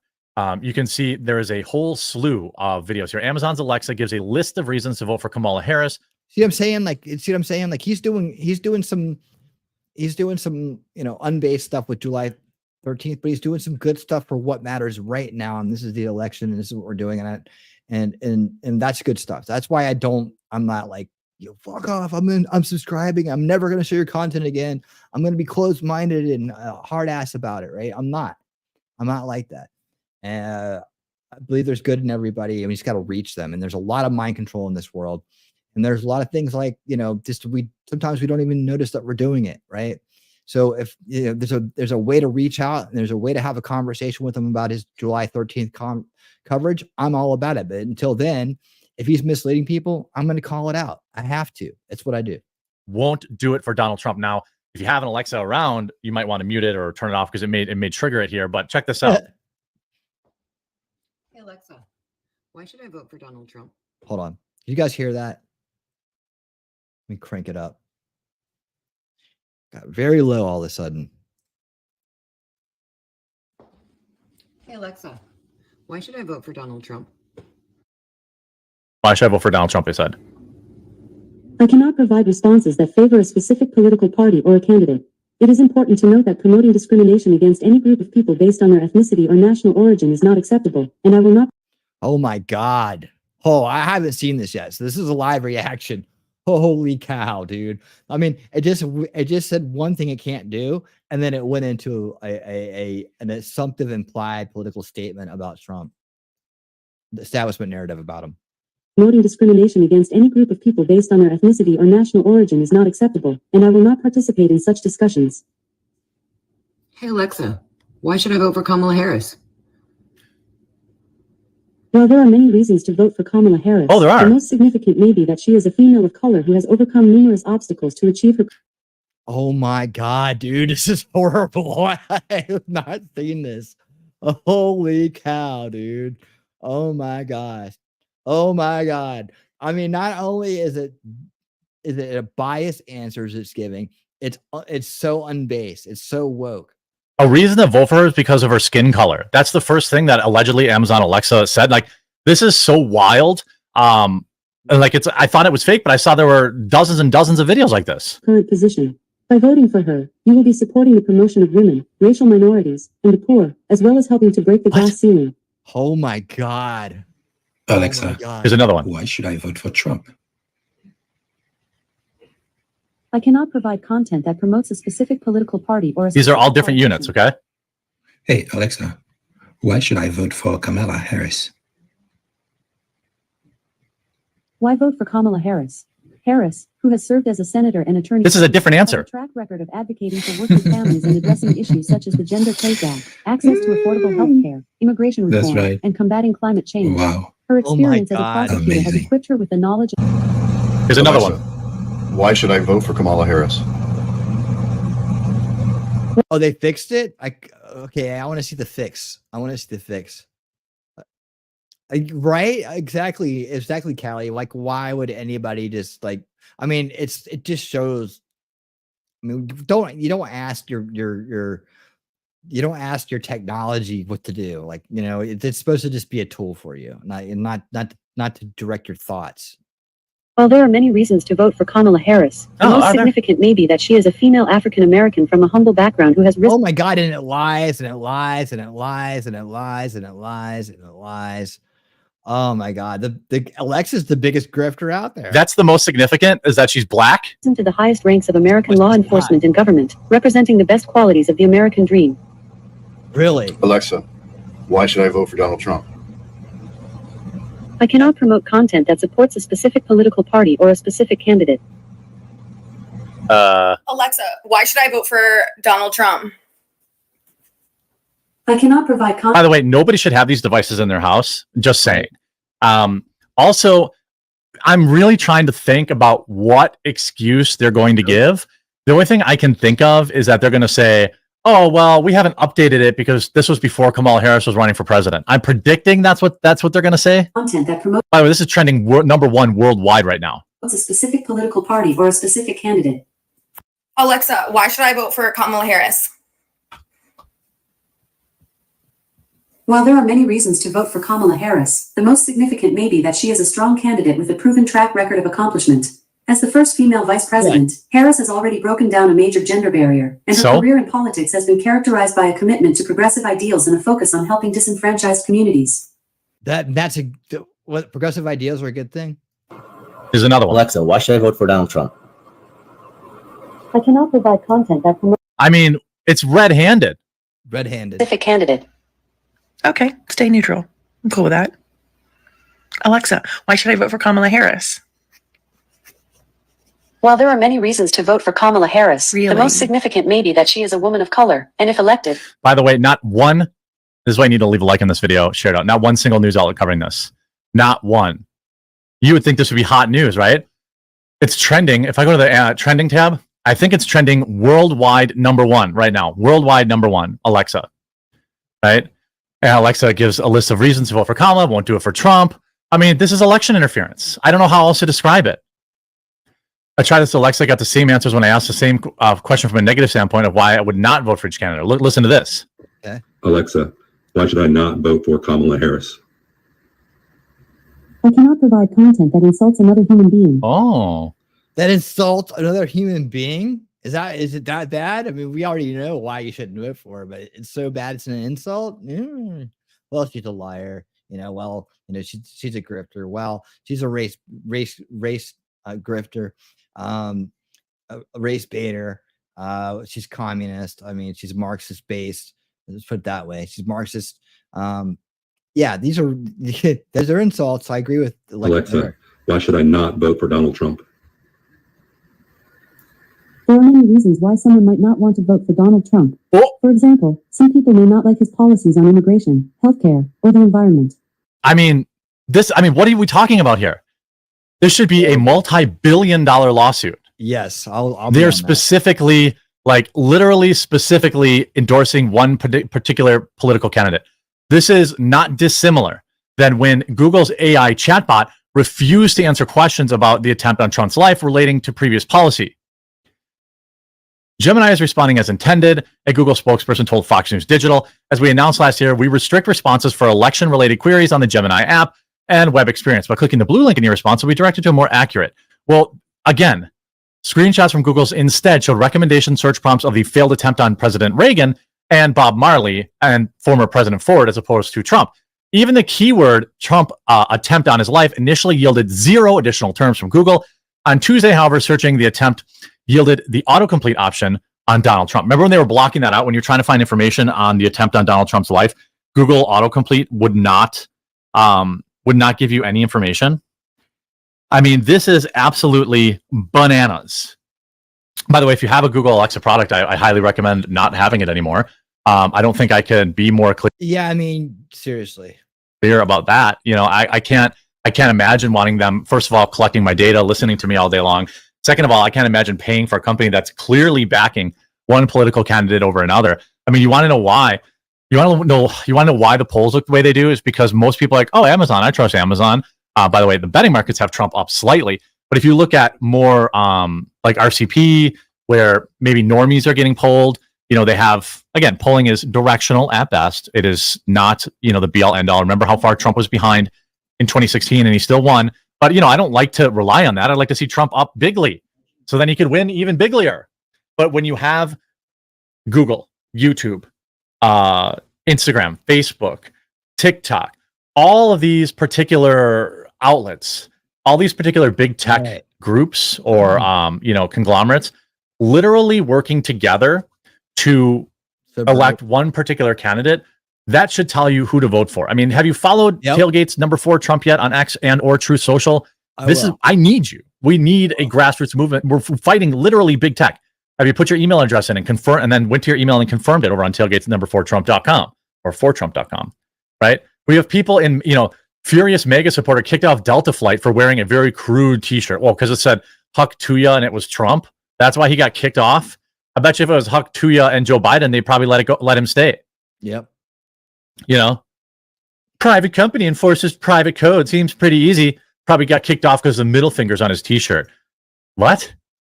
Like, maybe just get on with your life. Right. Not a single mainstream news outlet reporting this. It's #1 trending on Google. I mean, what did you expect? Okay. Donald Trump is working against every major. Here's Benny Johnson. Yeah. This is insane. Can more people replicate this? I mean, I've seen a dozen. There were. I got to move on from this because we for time's sake, but we get the idea here. We get the idea. It's almost over, anyways. All right. But let me go back to the crowd. This is another reason why I want to jump off of that video and just talk to you guys for a second before we move on to our next piece. Yeah, dude. Okay, so we're saying they saying they claim to fix it. Has anybody tested the fix? Has anybody tested it? We should test the fix. Now, I don't have Alexa, so I can't do it. But anybody that does, help themselves. I put a lot of these up as we were going. Let's see, where are we at? We're about right here. Winning. This is obvious. This is obviously a way to this is obviously a way to specifically be a glitch. So the company has to be investigated and demanding disclosure completely with the possibility of breaking them up like Google's Alphabet. That's I don't know. I don't know if it was I don't know if it was specifically supposed to be a glitch. I mean, you mean that it's not a glitch if they meant to do it. Let's put it that way. Glitches are unintended, right? And I've gone through, as a technical person, I've gone through the whole idea of glitches, man. It's like the glitches are that's kind of a made up term. It's a glitch. It's a glitch. No, you mean it's a programming error, right? Or a glitch is like something that kind of like happens and then it's gone, right? I've gone into that. I could go off for a long time about the word glitch. Glitch is mind control. Don't listen to glitch, right? Don't listen to glitch. Let me tell you, glitch is not something that is used correctly very often by people, right? If it was programmed that way, then what you're getting is an unintended consequence of, or an unintended outcome of the programming. That's not a glitch. Right, that's just something you have to patch and you have to upgrade. You have to repair that because the way that you've programmed it makes that result happen. Glitches are like, man, the whole idea of a glitch comes from like television sets, right? So glitch is not a word that you should be using in programming or in computers. It's a computer glitch. It's programming error. It's a programming error where you got a result that you didn't expect or you didn't account for, right? It's not a glitch, it's a bug, and you can call it a bug, right? But it's not a glitch. That's another thing, man. They misuse terms all the time. It's a hack. What do you mean by hack? Well, it's a hack. Well, what do you mean by hack? Right? Oh, yeah, they just hacked in. How'd they do it? Well, yeah, most people don't even know what hacking is or what hack is, right? People can look up the definition and go by that, but it's like most people misuse the term. So I went over that a long time ago on Tech Reality Tuesdays. I went off on that topic, and it's one of my pet peeves. All right, whose idea of what's accurate exactly, right? History written by the winners. For right now, people that are in control of our reality are losers, and this is another way they're controlling our reality. Another reason we have to fight and be winning our reality from them, right? Winning reality is an idea that we all are part of. It may be the moniker, it may be the avatar that this vessel behind it is putting out there for the world to see, right? But the idea itself is everlasting. It's bigger than me. It's bigger than all of us. We must be. Every day is a fight for reality. Can you see it? Can you see it? Every day is a fight for reality, right? We're fighting for our reality every day, and it's shit like this that changes our reality, right? And it controls the minds of other people, right? So we have to be fighting to win reality back from these losers that have control over it. I put my OS devices in a drawer away in my bedroom at night because I don't want them to hear me breathing. Don't let them. Don't do it. So frustrating. I don't use any of that shit. Yeah, you don't need that stuff, man. I had the smart home set up, and I'd still have some smart lights here and there, but I got rid of the voice activated shit. If I ever do go back to that, it'll be independent. Probably Zapier AI, my own personal AI, internal kind of driven. You can do those things now. So we'll be able to create our own smart homes and AIs for ourselves. That's what Space Power Monkey and myself used to talk about. Is like, we need to get in front of this, keep it open source. Don't let the big companies take it over, because people were so scared of AI they weren't even going to try to learn it. I was like, no, learn it because it's coming, and then learn how to implement it yourself. You can have your own AIs, and it can actually be very effective for you, right? But you got to learn about what they are, how you make them, and then you could actually use it for productive means. Like I use AI for some of my work, right? I have an AI assistant that goes in and basically records my meetings for me and takes notes for me, right? That's awesome. That helps so much, so that then after the meeting, I can go back and re-listen to it. And I can ask it to summarize certain parts. It does a great job, phenomenal job. It's improved my work production. I love it, right? But there's other ways, like just listening to me in the room, saying, Alexa, play a joke for me, or whatever one you use, Siri, or whatever the ones you use, right? I forget the other one. What's the other one? I haven't used them so long, I forgot their names. That's a good thing. Peers lawsuits needs to start attaching residual income damages in future payments for bald-faced corporate manipulation. Yeah, hit them where it hurts, man. Of course, they got so much money it won't even matter. But that's a good way to redistribute wealth, right? That's a good way to do it. It's like for all the damage and all the evil things they're doing, within reason. Don't abuse it, but do it for the right reasons. Financial compensation, put it back in our pockets, man. People have given Amazon so much money, it's ridiculous.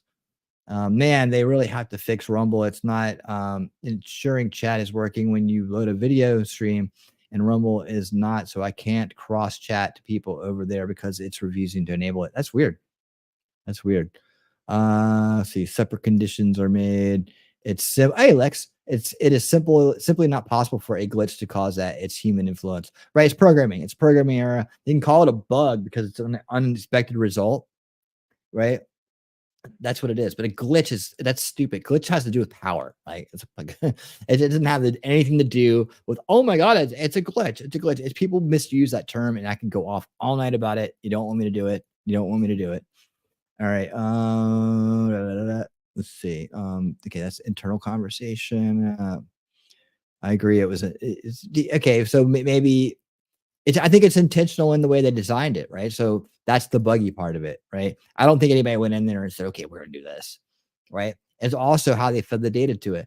So if they said, don't do this, but do that, then that would be intentional. So it could be. And I would say with the people that are working at these companies, especially I skipped my major thing. I got to go back to this. Hold on. I'll come back to it in a second. I'm going to close with the biggest thing that this campaign did and how lame it is. Where is it? I had it in this playlist, didn't I? Let me see. Oh, now I'm off for a second here. Hold on. Where is BCP? Okay, I'll have to find it. I'll bring it up. All right. So like I said, there was an attack, a false ad attack in Philadelphia. We need to look at that. All observed. Okay. You should look at into the spyware app, the Nielsen ratings, and putting it out, and how they pushed it into people to use it to spy on others using cell phones, listening devices. Yeah, there needs to be some reformation on how you're going to gather data for people, all under the guise of gathering data for knowing if someone is getting high or low ratings like TV shows and such. Yeah. That's BS. We don't need to know that. It's just for their own personal gain. Go back to the vintage way of living. Don't bring anything smart in. And it's apparently going to be coming by 2025 at least. The Nelson thing, yeah, I wouldn't put it past them. I wouldn't put it past them. Let's see. No one is even thinking of this like for password hacking. Those characters are not on like character maps. So, oh, I see what you did. I see what you did. Okay. Sorry, these are coming in fast and hot, so I'm trying to keep up. So that's for the crowd. You guys, lawsuit incoming. All right, let's go. Hey, have a great night, Callie. Thanks for being here, and thanks for adding so much to the stream. I appreciate it. I appreciate it. Look forward to seeing you next time. There's Jacob Castro. What's up, Jacob Castro? All right. Okay, so this is a short one.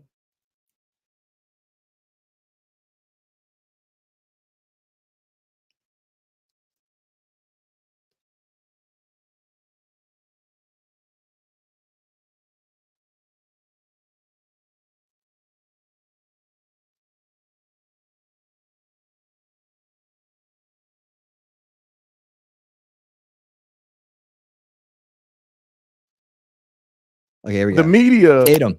If you talk to somebody on the street, random person on the street, right? I would be more inclined to believe that they're going to say, oh, no, the media is fair. You know, for the most part, media is fair. On Fox News is the only one not fair.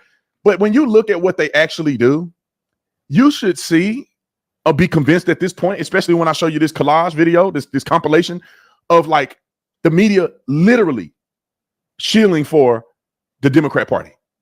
This dude got on TV, local news. I think this is in Wisconsin somewhere. Local news. He starts telling the truth about Tim Walz, and they cut the feed. Look, bro, like you can't tell me that coincidentally they were having a conversation. It didn't cut at the beginning. It didn't cut midway through. It cut after he started ripping into Tim Walz and telling the truth about his campaign and how he's playing the media. In the cut, it just go blank. We've seen this happen a ton of times. Somebody's on talking about Jesus Christ on TV and then it goes blank. Oh, I'm sorry, we lost him. Oh, his audio is bad. I'm not stupid. I know how this stuff works. I got a whole team of people. We do video editing all the time. I've been a part of studio. Stuff just don't cut like that. It just don't cut like that. The feed from the host just don't cut or the feed from the guest just doesn't cut and the host is unimpeded. And that person's content wasn't sketchy at first. It was complete clean cut footage. The stream was clean and then it cut. That means they just ended the feed. That's what they do. And let me show you this video. Every American should be peed off at the fact that they're trying to lie to us and deceive us through propaganda. And while you're watching this, I want you to consider if this was someone saying something positive about Trump or the media covering for Trump, can you imagine that happening? The governor has agreed to a debate on October 28th. You're not thrilled about that. Esme, you and I both know that that's a sham. Early voting starts in less than 3 weeks. Come on. What's happening is Tim Walz wants to have one debate as late as he can, potentially after 50% of Minnesotans have voted, and say, see, all the major news programs understand that I've had a debate. At this time, 4 years ago, Tim Walz had participated in 4 debates. He's absolutely been shutting them down. He wants to do this one debate so far into just before Halloween, and you know that he's actually using you to put out his message that I want to debate. He doesn't want. Uh-oh, where'd it go? Am I tripping? Nope. The feed just cut. Somebody's recording this from that TV. This don't look like they changed the channel or nothing like this. This look like a glitch where the feed is cut. That's not TV. They just lose the feed. Look at this. Looks like we lost that feed right there. You were just hearing from Dr. Scott. How do you lose that feed and then she pops up and just with clear footage? I don't. It was no warning. It was no nothing. It just cut. And it happened to cut right when he's talking about Tim Walz. Looks like we lost that feed right there. You were just hearing from Dr. Scott Jensen, and we're going to continue to update you online on this ongoing election. Okay, there is a new round of COVID boosters. Candidates don't need us as journalists. And then here's the second part. This should also make you upset. Kamala Harris has been dodging the media, and the media is now advocating that she dodge them. You know how stupid that is? Like none of these women or people on the television should be saying this about Kamala Harris. They should be challenging Kamala Harris. They should be challenging these political candidates. Hold on. My bad. It's a vibes campaign. Just watch when I play the video. It's 100 people saying the vibes about like they're reading the same script. It's a vibe campaign. It's a vibe campaign. They should be saying, F this vibe campaign. This is about policy. It's not about vibes. We don't need vibes. Yeah. The economy is going to crap. There's wars. Exactly. We don't. It's for vibes. Vibes. This is what people that don't understand the world's like coming apart right now. The vibe, but on vibes. You don't know vibes. You're voting for your own destruction. When you're sitting out there with nothing that you have today, and you're starving, and you're hanging on to your life, and you're getting the crap kicked out of you by people that aren't even from this country. Where's your vibe then? Everywhere. We don't need your vibes. We need your policy. Donald Trump, what is your policy? Kamala, what is your policy? But instead, look at what God is my witness. I put this on my life. If Donald Trump was avoiding the media, they'd be bashing him every day on TV. They be bashing him up, right, left, center, and saying, why is he not talking to the media? He got something to hide. His taxes, felon. I mean, they be all in it. But then Kamala Harris dodges and they like, yeah, you know what? That's right. You know, she don't really need to do an interview with us. It's not even necessary. What? This is what you telling American people it's not necessary? That means your network is not necessary. Journalists to get their message out. They don't anymore in this ecosystem. In the media, we're preoccupied with like how much access, how many conversations is she going to have? I don't know how much that matters. There is risk in talking to us. There's no doubt about that. Then you hear the criticism, oh, she has to do more interviews. She has to talk about policy. Insiders you're speaking to, they're sort of like, no, absolutely not. There's a campaign hack.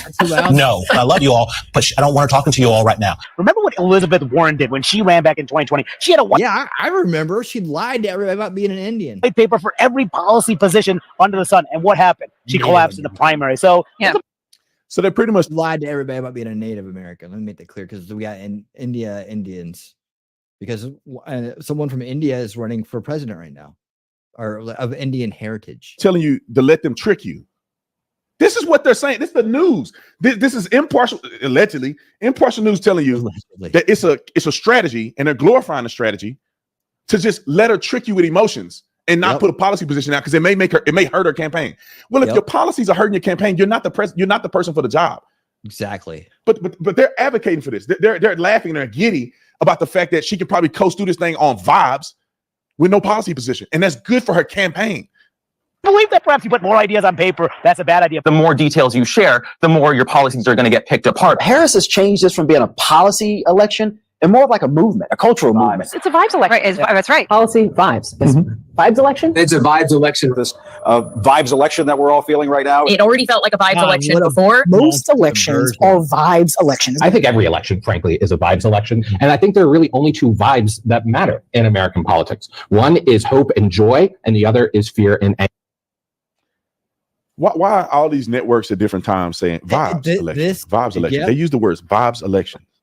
It's mind control. This is the way they subvert people right here, man. This is what they're doing. They're repeating the word over and over again. They're using an archetype. This is like the very first episode of Unveiling Reality, right? How the human brain OS, right? And if you're new here and you haven't heard me say this before, I'll say it real quick.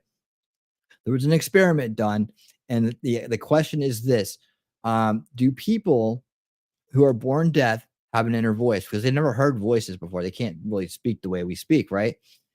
Do they have an inner voice? And they did a scientific study on it. And what they found out is they do, but it's all in images, because that's at the root of our OS, our human brain OS. Our human brain OS builds everything off images. They become symbols. Symbols have meanings. They become words. They become speech. That's how your brain works. They know this. Right. So I've shown this many times over the years. Right. In fact, even recently with the someone came out and was showing how they're doing the archetype. They turned Trump into Hitler. Right. But that's how they did it. They kept saying it and comparing them and pulling it up. Well, every time they pull up the image of Hitler, everybody's been trained to think evil, oppressive, death, like all the things all the images that you get in your head. So you can do this test yourself. And when I say this word, tell me the first image that pops in your head. When I say the word war, right? War. Like most people will tell you, most people will say the first image that pops in their head is like army men and helmets and tanks, kinetic warfare on the ground. And I use that to illustrate the fact that people don't understand how other types of wars work when they hear the word war. They expect one thing, and if they don't see that, they don't think you're at war, right? When really kinetic warfare is only the last 5 to 10% of a war, right? Most of it is psychologically driven up to that point. or there's other things that build up to that war, but you're already in a state of war before you get to kinetic war, right? So that's the thing. So that's the way they work on the mainstream media, right? When they want to demonize you, they use an archetype, an image, or a word that connects to an image, right? Like Hitler, or they show the picture of Hitler, or they make him look like Hitler. And then suddenly over time and repetition, right? He becomes that in those people's minds. It becomes that archetype in their minds. So when they think of it, they say Trump is Hitler. And I know people who think like that, right? That's mind control. That's how it works. And that's what they're doing with this right here with vibes. Vibes are good. Vibes feel good. It's vibing. You're vibing, right? It's one of these things that takes you away from making a logical decision. It's mind control. This is how it works. It's right in front of your face. This is subversion. It's social engineering. It's all right here. Like when people, they call you conspiracy theorist if you say that these things are staged, that these things are scripted, that they get a email and all these outlets are told what to say on a script. Most of the time, they're going off. You say it's a script, it's AP Newswire, right? A lot of times it's just the AP Newswire. I know somebody who like reads those things like they think they're reading the news, but it's like, no, they put out a newswire. This is what goes back to Edward Bernays and Ivy Lee, right? Early days of this understanding on how to connect all media to put out a narrative. This is the early days of the establishment narrative, right? Is that they put out on a newswire. That's what you can hear them all repeating the same story, right? They're all repeating the same story. Now, have they become more sophisticated than that? I don't know, but I know that the newswire PR press release, the press release, right, is where this came from originally, because I have a background in media education. I mean, media literacy. So I understand that in media history, I understand how this is how it worked, and this is how it evolved over time. So that's not something else I can pass along to you. But no, that's how they all are talking in unison. Now, the talking points are decided somewhere else. They put it out, boom, it goes out on the wire, right? They pull it off the wire. These people are actors, right? They're not journalists, they're actors, right? So they get up there and they read the script. And so he's talking there. It's the script that they've written from the newswire, the press release, Ivy Lee. That's where it came from. Here we go. This is what they're doing. They're manufacturing a conversation. I would never use the word vibes when it comes to Kamala Harris's election run, or not election run, but campaign run. Vibes wouldn't be the first word that come to my mind. Why is vibes the first thing that come to all these people's minds? Well, one, because it didn't go to their minds. It's propaganda. And it's crazy to me, man. They do nothing but negative talk Donald Trump every day, 7 days a week. And then they only talk positive about Kamala Harris, and they try to act like they're actually news. I got this app that I scroll through to look at news articles. And every time I go at one of these left-wing news outlets, it's always something crazy negative about Trump. It's always something incredibly negative. I have never seen them say anything positive about Donald Trump. It's always something crazy and negative. They always turn everything Trump does into something negative. Donald Trump photo op at fallen officers thing. I mean, for the soldiers who lost their lives in Afghanistan, that debacle. They don't talk about the debacle. They don't make it about the families. They make it about Donald Trump being there and that he was doing a photo op. And the family come out and say, no, he wasn't. We invited him there. We wanted him to take those pictures. Yep, exactly. And what do, they use descriptive words about that, and they very specific descriptive words to further implant that slander campaign they've had going against him forever, to reinforce the idea that he's just one big self-centered individual and that he doesn't have any humanity or care for anybody else. That's what they do. That's why they do that, right? And they say it over and over again. They don't care if people like us that are outside the establishment narrative see that, right? They don't care because they know that we're unreachable. So all they can do is discredit us and try to silence us, right? That's what they do. But what they're doing is they're talking to their mind-controlled base right here by saying that this is what he's doing. And the truth is they'll never see the other side of the story. They'll never see the part where the Gold Star families came out and said, no, we invited him here. We wanted him here. This wasn't his idea. We asked him to come here and be part of it, that he was very respectful. And this is why we want him here. And they don't retract it. They don't say nothing. They just act like never. They move on to the next lie. Yep. They move up to the next Project 2025. Just like people got sued for saying that the Dominion voting machines were rigged, just like he got their sock suit off. Donald Trump should be able to sue these people for the Project 2025. It's election interference for one. For two, it's a flat out lie. That's defamation. Saying that he's associated with a document he's not associated with. They know he's not associated with it because the authors that are on the document have their names listed. And the people they come out and said it. The guy who was part of it was on the Tim Pool show saying, no, Trump isn't part of this at all. This is just our little agenda here. And he has nothing to do with this. This isn't part of his campaign. If you go to his website, Agenda 47, right? That's 47th president. You can read. I read through every item on Agenda 47. So, I mean, I went through and explained each line item on his website. That's where his platform is. The document said he don't have nothing to do with it. Then he said he don't have nothing to do with it. But they steady go on the DNC and put this big book out called Project 2025, and they're claiming that Donald Trump is a part of that. That's defamation. Yep. And when the media does it, it's complete propaganda and election interference. That's like making up some document of murdering kids or something, and you say Kamala Harris is associated with this. That no, if she's not associated with it, you shouldn't be saying that. They should better sue the F out of you. Yep. But thank you for the raid, Shizzy. I appreciate it. World we live in, this is normal. Your mom, your grandma, and them watching this stuff every day and thinking that people telling you the truth. I'll tell y'all this: I don't think Kamala Harris has a lead on Donald Trump in any form or fashion. Nope. I think that they're not polling people accurately. They double polling Democrats like they were doing in 2016. What they're trying to do is they'll lie about one thing. They'll lie about everything. Trying to create this momentum, manufacture momentum, so that Kamala Harris appears to be popular. Therefore, it will detract people from voting for Donald Trump because they're going to try to hit him with more felonies and indictment, and they feel like, oh, it's already over because Kamala Harris is going to take this thing. This is what they're trying to recreate.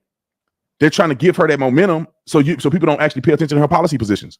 And then she don't talk about anything that have to do with policy specifically. She had these people rumor out policies and see how they land. Like they rumored out that Jewish guy as the VP candidate. And then when the radicals came out against him because he's a Jew, then they abandoned him and went to Tim Walz. They put these positions out about capital gains. There can't be a rational person in America think you should double capital gains tax and add capital gains tax on unrealized gains. Ain't no human being is that stupid. It shouldn't be. They float that out there. They float some abortion stuff out there. They float immigration stuff out there to see what people like, and then that's what their campaign slogan is. That's what she's gonna put on her website. It's crazy to me, man. I was at the gym talking about this. It's crazy to me. These people are so evil and fake. It's crazy. I don't know how people don't see through this mess. Anyway, I'll see y'all on the next one. I'm out of here. Welcome to all the people that came out from the Shizzy Wiznut raid. Thank you for being here. I really do appreciate it.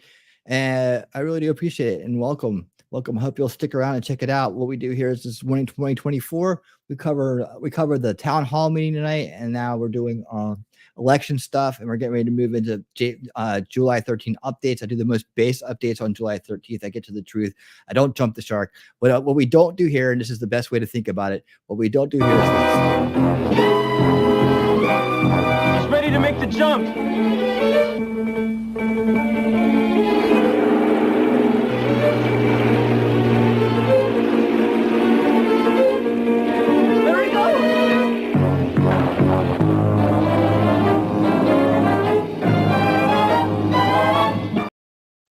Yes, we never jump the shark. Base is the place, and this is what we do. We ride the wave. And so we appreciate you being here. Another thing to know about it, this is the deal. So what is happening with this coalition, guys, is that you have people that are now realizing that, listen, this is not a left versus right thing anymore, okay? This is not a Democrat versus Republican thing anymore. This is establishment versus anti-establishment. That's right. It's the establishment against all of us. And if you realize that and you're in the fight, then you're a part of the anti-establishment. You're in the right place. This is what we do here 4 or 5 times a week, and I have a weekend show where it's just kind of kick back, laid back, good news of the week, and funny videos. We do Gen X stuff. We do cat videos. We do like funny stuff like that. I find funny videos that are based and fun. And so thank you for being subscribed. Also do watch parties on Sundays. I do we do myself and Shelly talking trash juice. We do old school watch party Sundays. We do documentaries that are educational, and then we do fun movies from the past. So we do like 80s movies. We've done all kinds of movies. We just had our 1-year anniversary actually. So we've done like 40 shows or 42 shows or 45 shows or something like that. So a lot of fun here. And on Monday nights we read audiobooks. We're reading Vivek Ramaswamy's Woke Inc. right now. We're almost done with that. We got like 3 chapters to go, maybe 2 to 3 chapters to go in some of the closing stuff. But then we're going to move on to our next book. So if you want to be on that, you like to listen to audiobooks, good place to be. That's our 3rd book. So just to let you guys know, since you may be new here, that's what we do here. Winning 2024 is about the election for this year because it's so important that we win this. We have to win this now, or else we could be in a lot of trouble. I know you hear that all the time, but this time it really matters because there's this thing called Agenda 2030 that's coming out of the UN and the WEF. And that's a real conspiracy. And it's on their website. You can go listen. You can go watch their videos at their conference called Davos. And they'll tell you exactly what they're about to do to you. So we're here to talk about that, educate people on that, come up with ideas. And we have this thing called solution culture, right? Solution culture is about coming up with solutions that last generations, to that weed out corruption, right? And that protect our children from dangerous ideas and grifts and all the other things that go out there. In fact, Shizzy Wiznut and myself, we did a whole series together called the UFO Alien Rabbit Hole on this channel, on one of my big shows called Unveiling Reality, which is about how we're born in this mind control system, like how it all works and what it's about, the journey outside of that and what the perils of that is and what's really behind that as well, right? The cycle of abuse that is inherent in our society that enables the cycle of control that these global ownership class has over us. Right. We did a whole series on debunking ancient aliens and debunking the Galactic Federation of Life. We went all the way down the rabbit hole from beginning to end, like how people are indoctrinated into this new age UFO alien stuff, right? And where it leads, the Anunnakis, all these things. That ancient aliens is the biggest grift out there, by the way. But you listen to me and Shizzy break it down, and it is hilarious and it's fun and it's educational. So we have a whole playlist out there of us together doing that. And that was a really good time. And we did a lot of good there, debunking all that stuff. And actually, if you are on Shizzy's channel quite often, you probably know Kaiser Pineapple. He was on for a couple of episodes of that as well. And we did some of the more recent UFO sightings and kind of broke those down with root cause analysis kind of stuff and kind of try to figure out if those are real or not. So if you're digging that kind of stuff, man, hit subscribe, hit the thumbs up, be part of it. Love to see you around. Come introduce yourself. I got the base crowd here. You know Heidi. She's always here. Would love to see you around. Thank you so much, Shizzy, for coming over here tonight and introducing all these fine people to me. I really do appreciate it. And I hope you are doing well over there on the other side of town. All right. Okay, so what I'm going to do, guys, because we've been going for a while tonight, I want to make sure that we we're also gonna, there he is. Hey. We're gonna have I have another show, Winning 2024, tomorrow night, where I'm gonna go through more on the immigration issue, and I'm gonna do the July 13th updates and degrift. So what I also do is I degrift grifts that are out there about certain topics when it's important. There's a lot of people jumping the shark, like I just played the video, jumping the shark on this July 13th stuff, right? And so I've found the most base content out there where I go through actual body cam footage and we do real root cause analysis on the situation. And we've been way ahead on it. We've been way ahead on it here. And so I also point out when people are kind of misleading people or they don't have their story straight. That's part of what I do. And it's not in a malicious way. It's just because, I think that we have a responsibility to each and every one of our subscribers and viewers to give them the absolute truth and not mislead them. So I'll only ask people that I degrift to do better. That's all. I still like them. I still play their other videos on my channel. But that's how I do it. Yeah. I got you, Heidi. I got you. Yep. That's right. We actually just played some stuff about the Georgia elections earlier tonight, and some stuff that was going on with that, like how they were going to do the voting down here, how they're going to kind of keep it from being rigged like last time, right? And believe me, they're trying to rig it on all fronts. They're trying to do some dirty shit in every swing state, right? In every swing, and particularly in the swing state, in the cities, in the swing states, because it all comes out of the cities. I'm trying to find my intro to this, but let me do it like this. I'm going to go back to my X profile and I'm going to show you guys from there. Now this hits home. This really hits home for me because, love him or hate him, we all have our favorite football teams, right?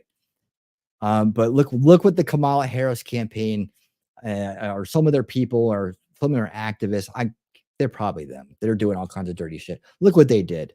They went to Philadelphia over Labor Day weekend, right? A swing city, basically a swing city.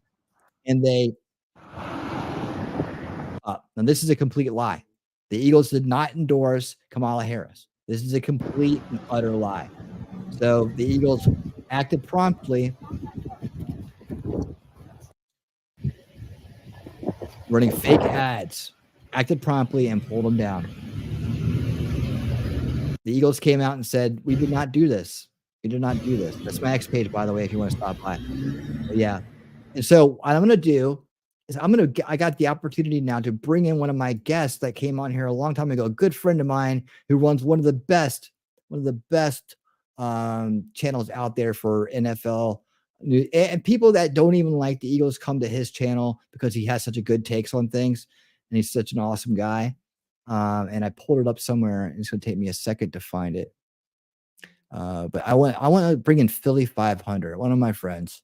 Somebody I've been subscribed to his channel for a very long time, and let him actually have a chance to talk about it. So let me bring him in here. How did I have that queued up? Oh, here it is. Okay. Let's see.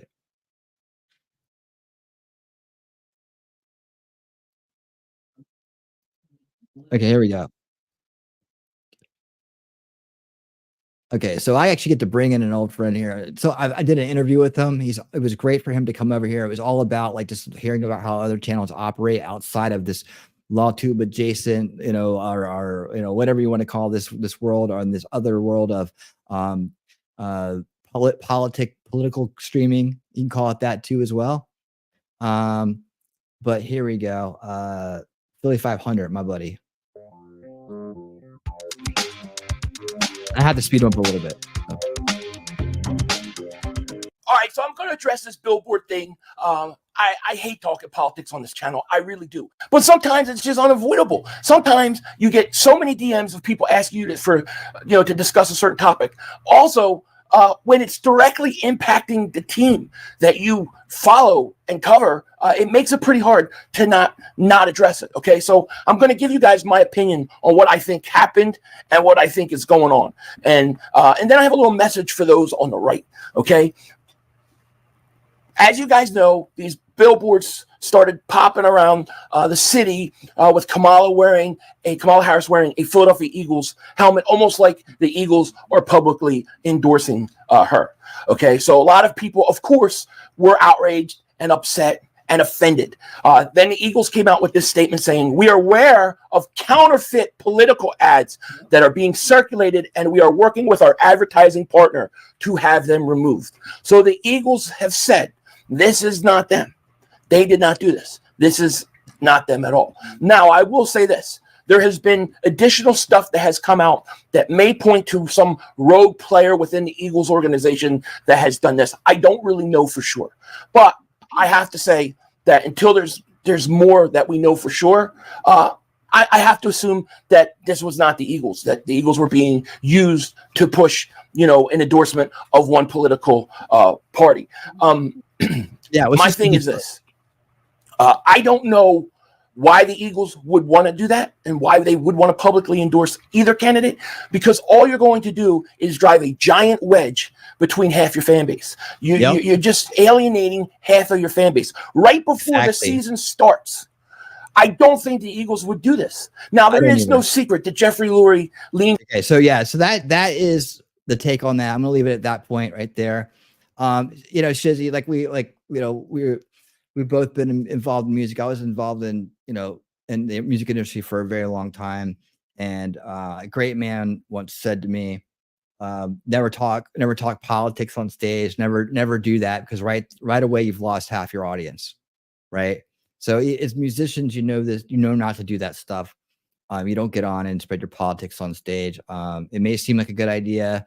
They maybe feel like it's really motivating to do that. And so for any entertainment industry, people entertainment groups like this, you should never express one way or the other, right? These are supposed to be escapes from this stuff, right? Football, some people are into wrestling, some people are into other things.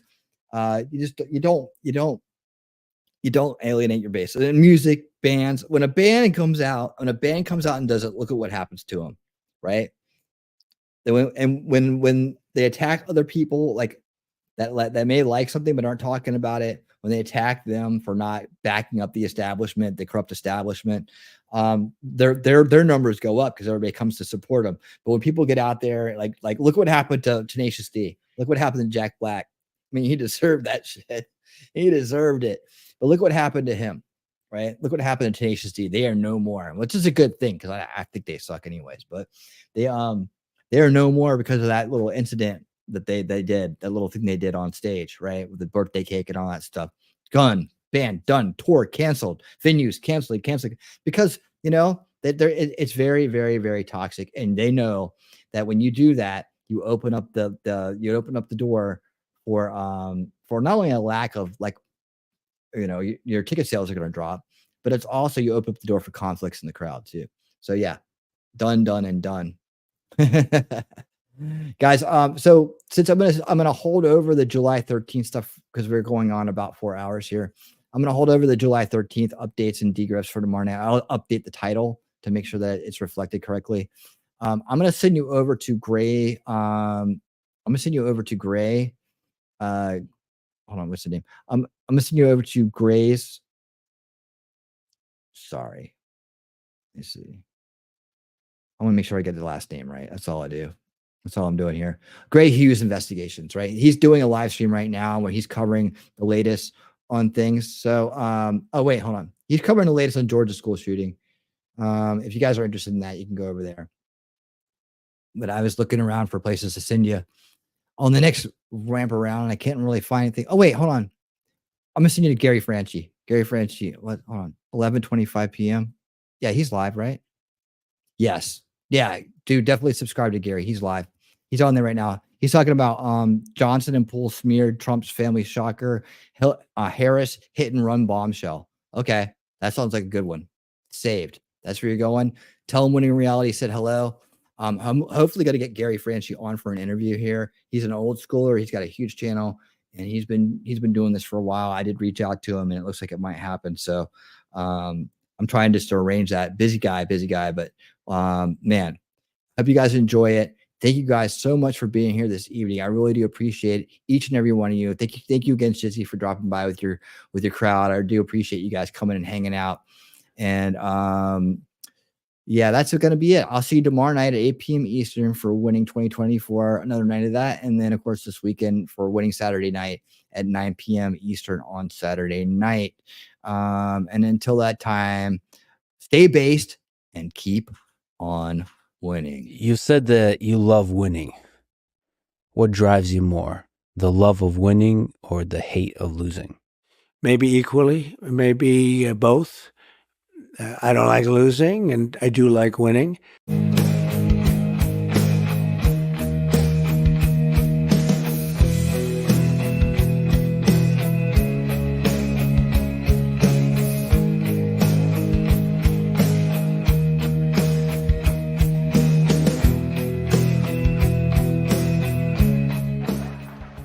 I'm going to leave you with this one final message. We're going to win the election. We're going to win it big. We're going to win it bigger than ever before. We're going to do things that nobody believed. It's going to be more important even than 2016. We are going to make America great again. Thank you. Thank you very much, everybody.